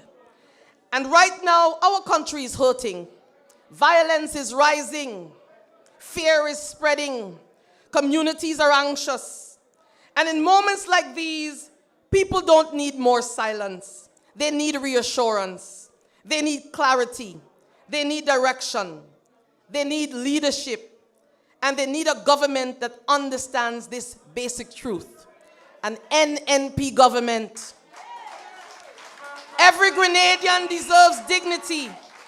Every Grenadian deserves opportunity. Every Grenadian deserves to get. From Latan to Belle Isle, from Vincent's to Mondelez, from Corinth to Westerhall, every farmer, every teacher, every worker, every young person, every elder, every single one of you deserve to get. St. David, I am concerned because I care. And because I care, I believe we can do better. I believe leadership should be present and not performative. I believe accountability should be practiced, not promised. I believe government should raise the standard of living, not explain away the struggles of ordinary people. And that is the vision I hold for St. David. That is the vision that guides the new national party. Opportunity over optics, presence over performance, unity over division, responsibility over excuses. This is not about personalities, it is about principles. So the choice before us is clear. We can continue on a path of rising costs and shrinking hope, or we can choose progress with purpose. We can settle for less, or we can stand for better. So St. David, tonight, I'm asking you to stand with me. Stand for dignity. Stand for opportunity. Stand for a better standard of living. Stand with the new National Party for St. David, for Grenada, Carriacou, and Petit Martinique, and for a future where everyone gets. Thank you. God bless you. God bless Grenada, Carriacou, and Petit Martinique. They've been wanting this for a while. Deal with them in a style. When stars align, greatness outshines all created in space and time. So still we rise with grace and with faith in the morning. That was Sister Nolan Thompson, your next parliamentary representative in St. David's. Stand with her. Stand with us. Let's stand together. And we won't fight. We will vote for what is better. Yes? We will vote the new National Party. I want to recognize that during all the emotions, we had some more candidates joining us. And I will just quickly mention them. And for those of you who doesn't know them, they will stand. And so I start from my far right. And Brother Jelani Glynn, St. Patrick's West, would you please just stand and wave so that I don't know. Which constituency you're, oh, you're not running? Dr. Adrian Joseph, St. George Northwest. Well, I did, but since I'm going down that line, I'll mention again Sister Kate Lewis, as we know, St. Andrews Northeast. Tongue of St. George in the house, Brother Troy Noel. Thank you, thank you. We got to move on. I know not many of us have work, but one or two of you had to go back in the morning to work, so we think. But you know, when Sister Nolan was speaking and she made mention of a particular incident, I don't know how many people inside here is as old as me to remember a calypso was sung by a gentleman who used to be on radio, used to be, I think he's still there, and used Anchor. And he used to dabble a little bit in calypso. And there was an incident that happened and he sang one year. Linda, now you know that song? The preacher want na. Why you all have, all you know it? All you know the song? All right. Anyway, let's leave that right there. I ain't going further with that. Brothers and sisters, we are getting to the place where you would hear a little bit about policy. Every speaker before spoke very well. Sister Nolan concentrated on her constituency in particular, but extended to Grenada. Now, my friends, I want you to join me. Let me verify. Mr. DJ, is it you or is it the drum? I don't know. But she's coming on stage. She's coming on stage, and it appears as though it's the drum. For just 30 seconds, we'll get the drum. As I ask you to put your hands together and let us bring on stage our political leader, Sister Emmeline Pierre. This one dedicated to all Grenadans. Yeah, man. Wave your hands.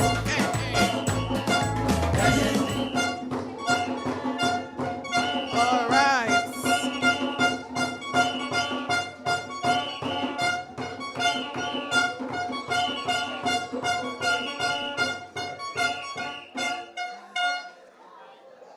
Put your hands together for the soldiers of the party.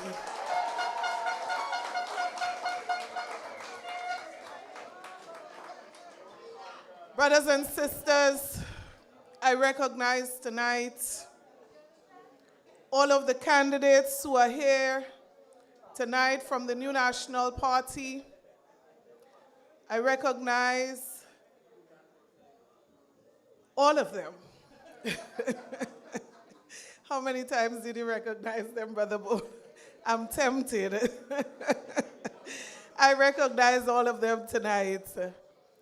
But tonight I want to recognize in a very special way, I agree with you, the next parliamentary representative for St. David, Sister Nolene Thompson.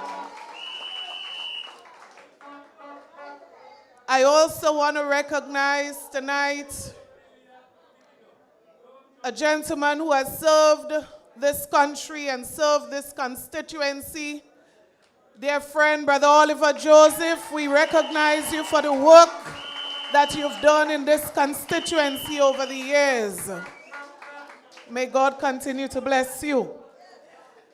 Other executive members of the New National Party, soldiers and supporters of the New National Party, I see you have your backpack and you're ready. I see you have your Gideon boots and your khaki suit and you're ready. But tonight I say St. David's. Tonight I say Grenada, Carriacou, and Petit Martinique too. I recognize every single person in this room. Brothers and sisters, I listened to Sister Nolene tonight, and there is just one conclusion that I drew from our entire conversation. And I concluded by saying, enough. I conclude by saying, enough is enough. Brothers and sisters, this country has had enough of the National Democratic Congress. And as you said it, we fed up. We are fed up. But I say to you tonight, it is one thing to be fed up. It is one thing to say enough is enough. But it's another thing to take the necessary actions that are necessary to prove that you believe enough is enough. So I say to you tonight, even before I get into my presentation, ensure that every person, which is the majority of Grenada, Carriacou, and Petit Martinique, who is also fed up, I say to you, every person who says to you enough is enough, ensure that they are registered to vote in the next general elections. Because I say to you, if we only continue on this trajectory, I can't say Crapo smoke with pipe because I believe Crapo don't smoke with pipe already. And that is why I say tonight, we are at a serious crossroad in this country. And decisions must not be made just on emotions, how we feel, how hurt we feel, the pain that women feel, the pain that elderly citizens feel, the pain that men who are working on construction sites where the government is paying and they cannot receive salaries. Brothers and sisters, it is not just about how we feel. It is far more than how we feel. Brothers and sisters, it is about the facts. The facts of what we had before and what we have now and what we know we are capable of doing better for Grenada, Carriacou, and Petit Martinique. So when I went to the supermarket, after listening to a family that I visited, and they explained what it cost to put one proper meal on the table, it was a painful exercise. Because you know what? In this country, there are some people who can shop for the month. And there are some people who could only shop one meal at a time. And that is the reality of the situation in Grenada for many people who were not in that situation back in 2022. One shopkeeper said to me, I cannot remember the last year that somebody came to buy quarter pound of something. She said, I cannot remember people coming and ask, what is the price for quarter pound saltfish? Brothers and sisters, the struggle out there is real. And unless we are honest, we are going to continue to defend party and forget the real issues that affect real people in this country. So I say to you, it doesn't matter which party is in government. What matters most is the pain that the people of this country are feeling tonight. The families where one person has worked since December. Imagine this. Since December. And that one person bringing a meal in a home. We are in March. It's my anniversary night. I should be in bed with my husband. We are in March. And brothers and sisters, imagine from December, we telling somebody who is the sole breadwinner in a house that the system have a glitch. Well, I say if the system has a glitch from December to March, the system must also go. The government must go, but the system needs to go as well. Because when people cannot feed their children, they don't care about the glitch. And as I said to you last week, by some miracle, no member of this government and their key supporters are affected by the glitch. What a miracle in this country. So I ask you tonight, brothers and sisters, do you remember the days when people were affected by the rise in fuel costs around the world and the cost of electricity went up? Do you remember when the new National Party removed all VAT on electricity and reduced the non-fuel charge by 25%? Do you remember? Brothers and sisters, I know that you remember. And I ask those who say the cost of living is going up everywhere in the world, I ask them tonight, do you remember when NNP enforced this reduction to reduce the cost of living? Do you remember? In other words, there are things that government could do.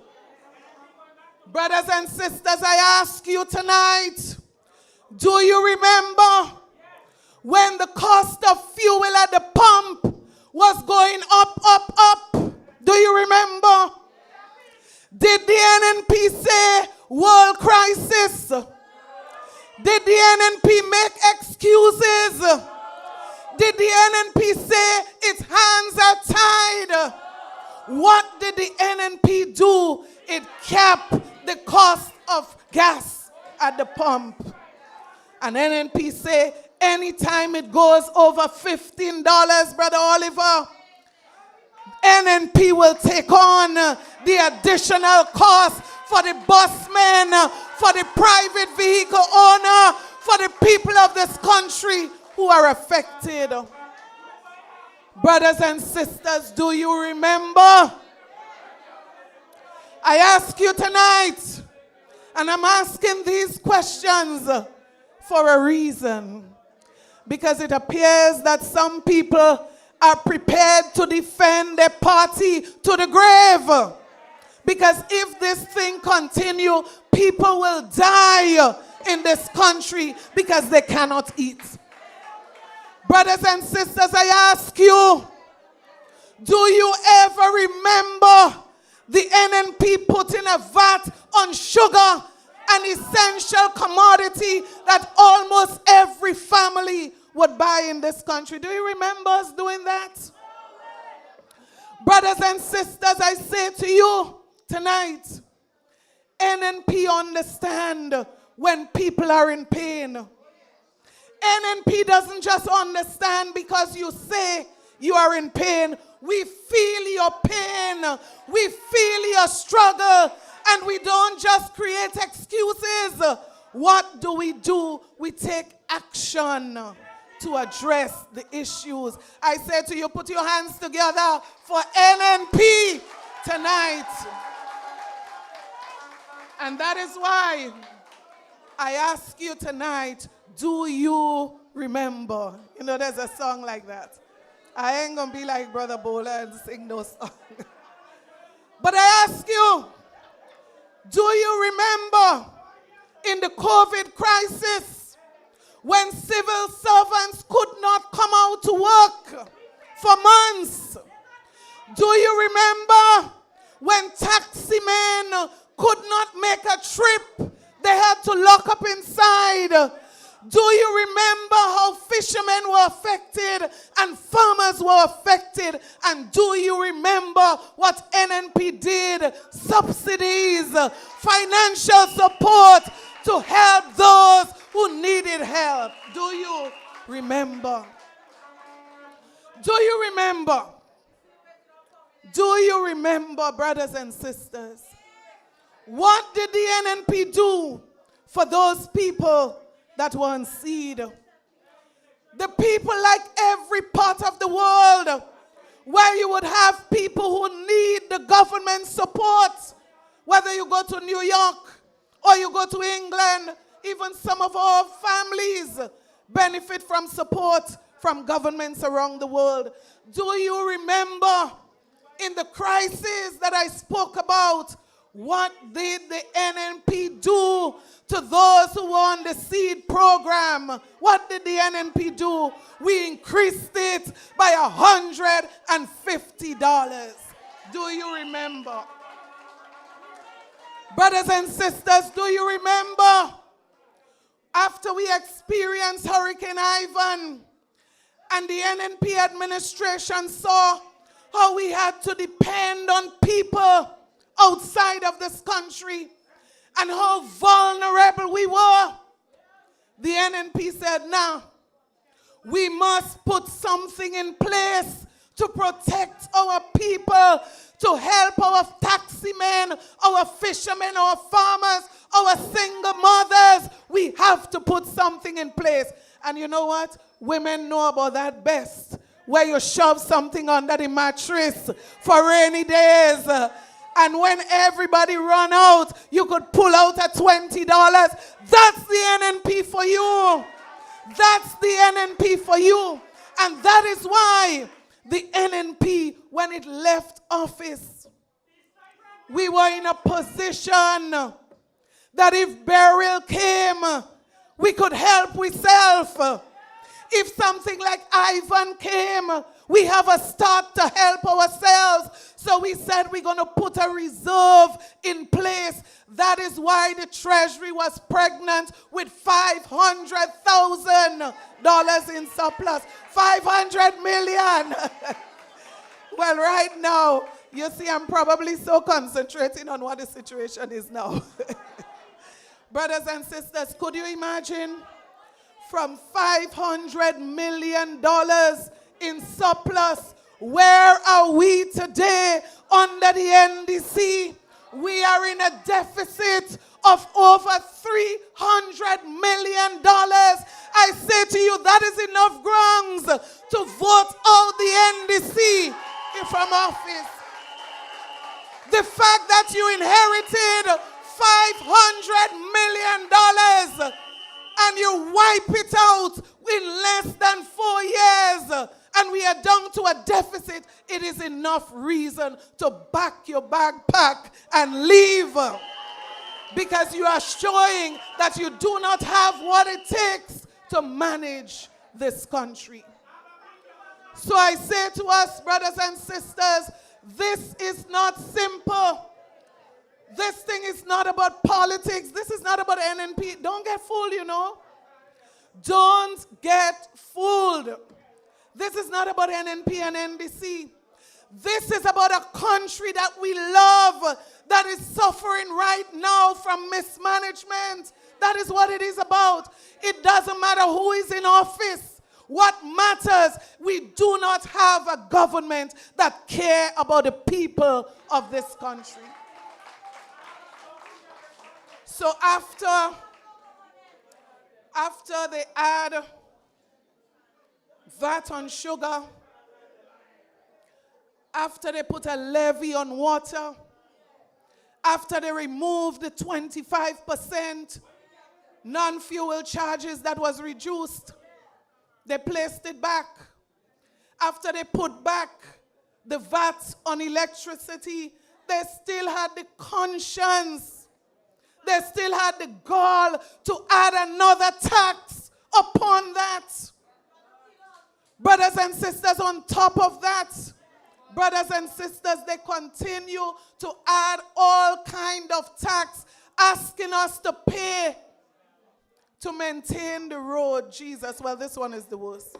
What are we paying for? The charges are going up, and the road is getting worse every day. Brothers and sisters, I say to you tonight, those who hold position governing this country, they ought to know that people in this country need more support. And if they're to take one page from the NNP, is exactly what I just explained. How did the NNP respond to the people when the people were facing a crisis? So this crisis, brothers and sisters, we know that there is imported inflation. We know that things are coming from over. We're not dumb. We're not stupid. We know. But we're not talking about that. We are saying when the price of fuel internationally went up, NNP did not blame international markets. NNP did something, and that is all we are asking them. Do something, because nothing is happening. Brothers and sisters, nothing is happening. Nothing is happening for the people who need the support in government. But I'll tell you where something is happening. So while the government says to us, to the person who was able to buy a pound of turkey wings for $4.50 in 2022 and cannot buy it now for $9.50 and $10 in 2025, listen what they're saying to that person. The world market, financial crisis internationally, the economics overseas affecting locally. What's she talking about?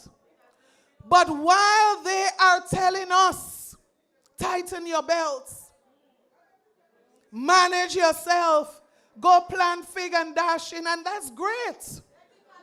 That's great. That's actually great. Let's plant more.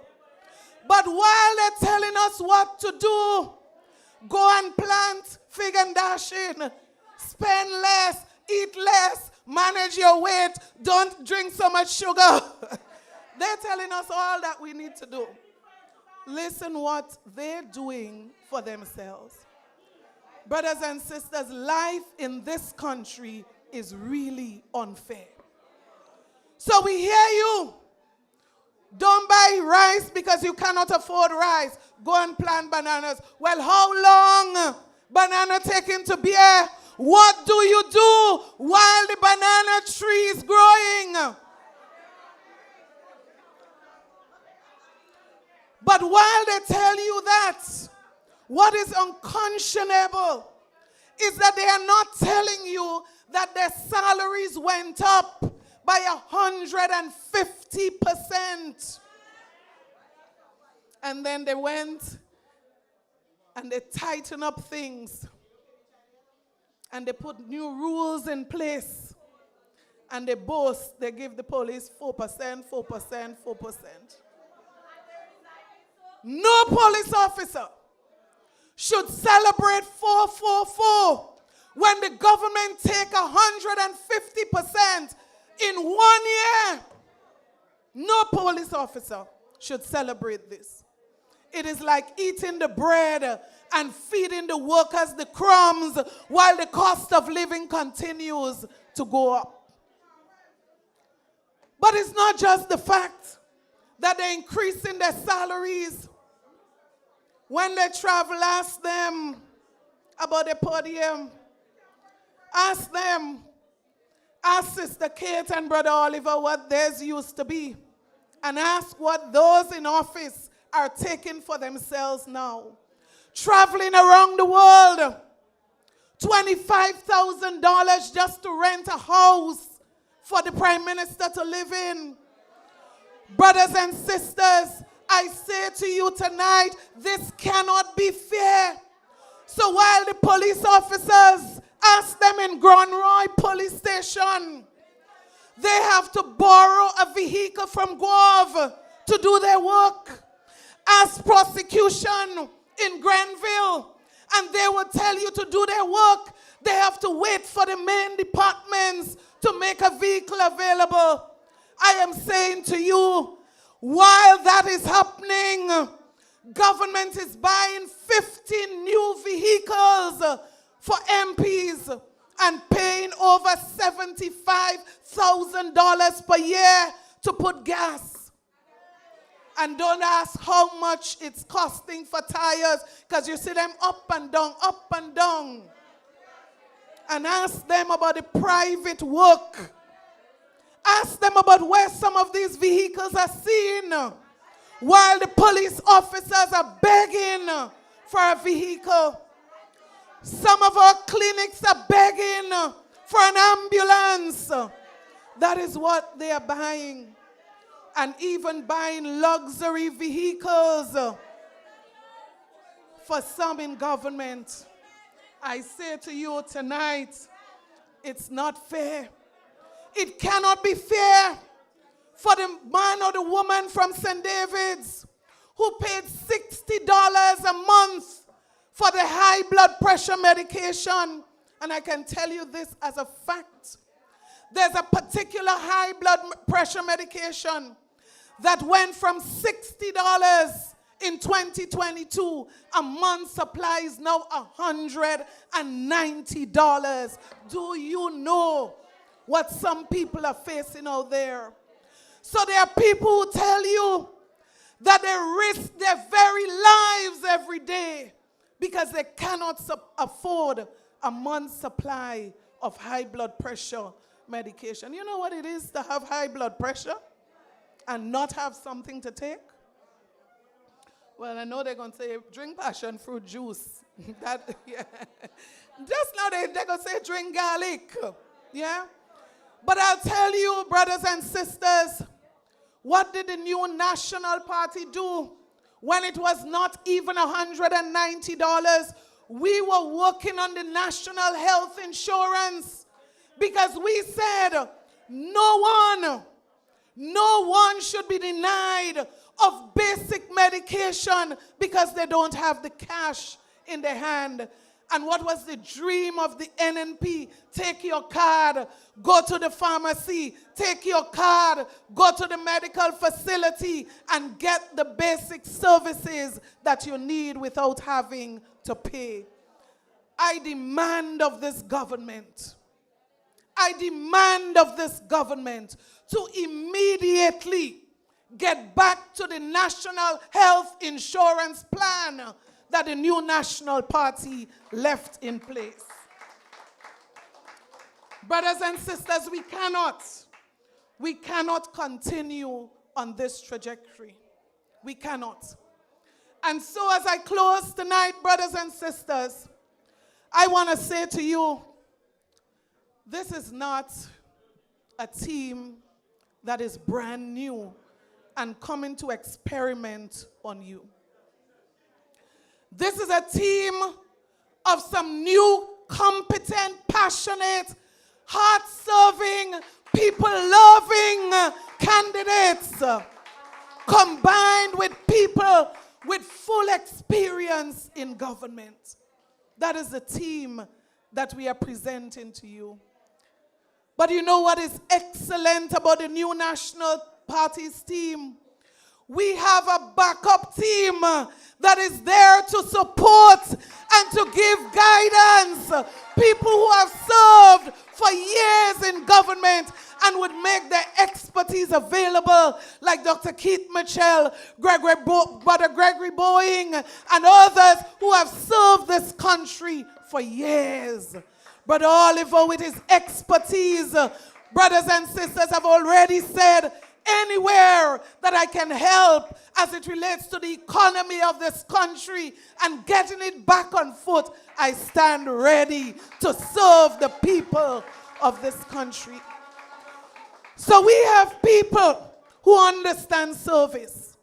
We have people who are ready to serve because they understood what we did before, and they are ready to do it again. Just one little difference, team. We are going to do it even better the next time around. And we give you that commitment tonight, St. David's. We know the challenges. We know the problem you face. Sister Nolan Thompson and the new National Party team is ready to serve the people of St. David's and Grenada. So I give you the guarantee tonight as I close.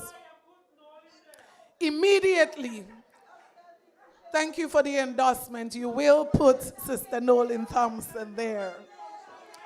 Brothers and sisters, I close with the commitment of the capable team that we are putting together. And in case you want some good news tonight, that's even better than what I said before,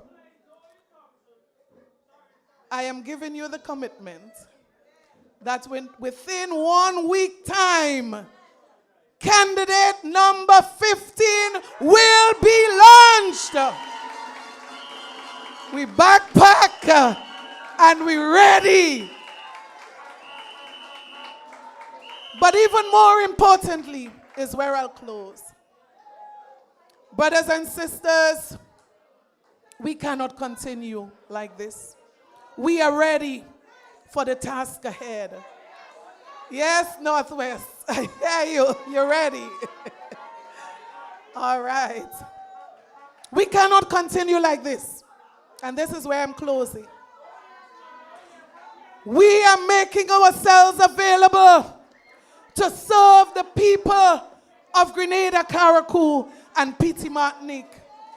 And when we return into office, I say to you from day number 1, on the priority list will be to reduce the cost of living in this country. So we are going to take very clear, decisive, immediate steps, starting with electricity, water. Brothers and sisters, things government could do, government must do. Brothers and sisters, I say to you, not just water, not just electricity, brothers and sisters, but there are some essential goods and services that are on a price control list, which means government controls how high it can go. And we are going to review that list immediately. And we are going to do that with the intention to ensure that we can add additional essential items on that list because we understand your pain. So we are going to move in 2 steps. Those immediate things that we can do to put money back in your pocket so you can put food on your table. And brothers and sisters, we are then going to take some urgent actions to stabilize this economy, to stimulate this economy, and to ensure that what we are doing in managing this country is bringing benefit to the people of this country. So I say to you, stand tonight if you're prepared to stand with the new national party. I say to you, lift your hands tonight if you are prepared to stand with the new national party. As I invite the team members who are here tonight, I ask you to join me on stage, because every night that we face our people, we are making a commitment to you that when we return, we are returning to do things better. Managing the economy, managing the country, and putting people back to work, putting money in the pockets of our people. May God bless you. May God bless St. David's. May God bless Grenada, Carriacou, and Pitimatnik. We love you. We love you. We love you, St. David.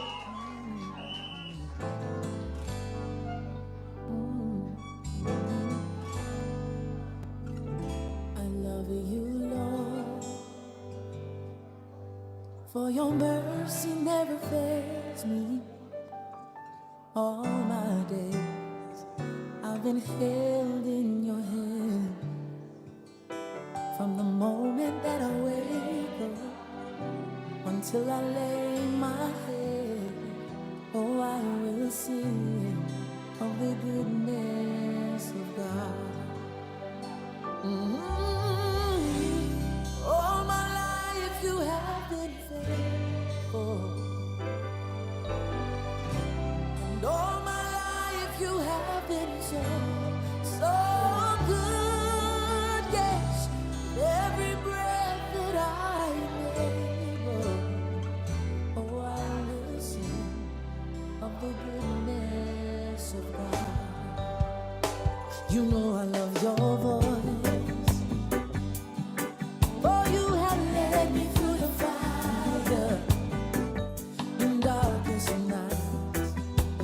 Close like no other.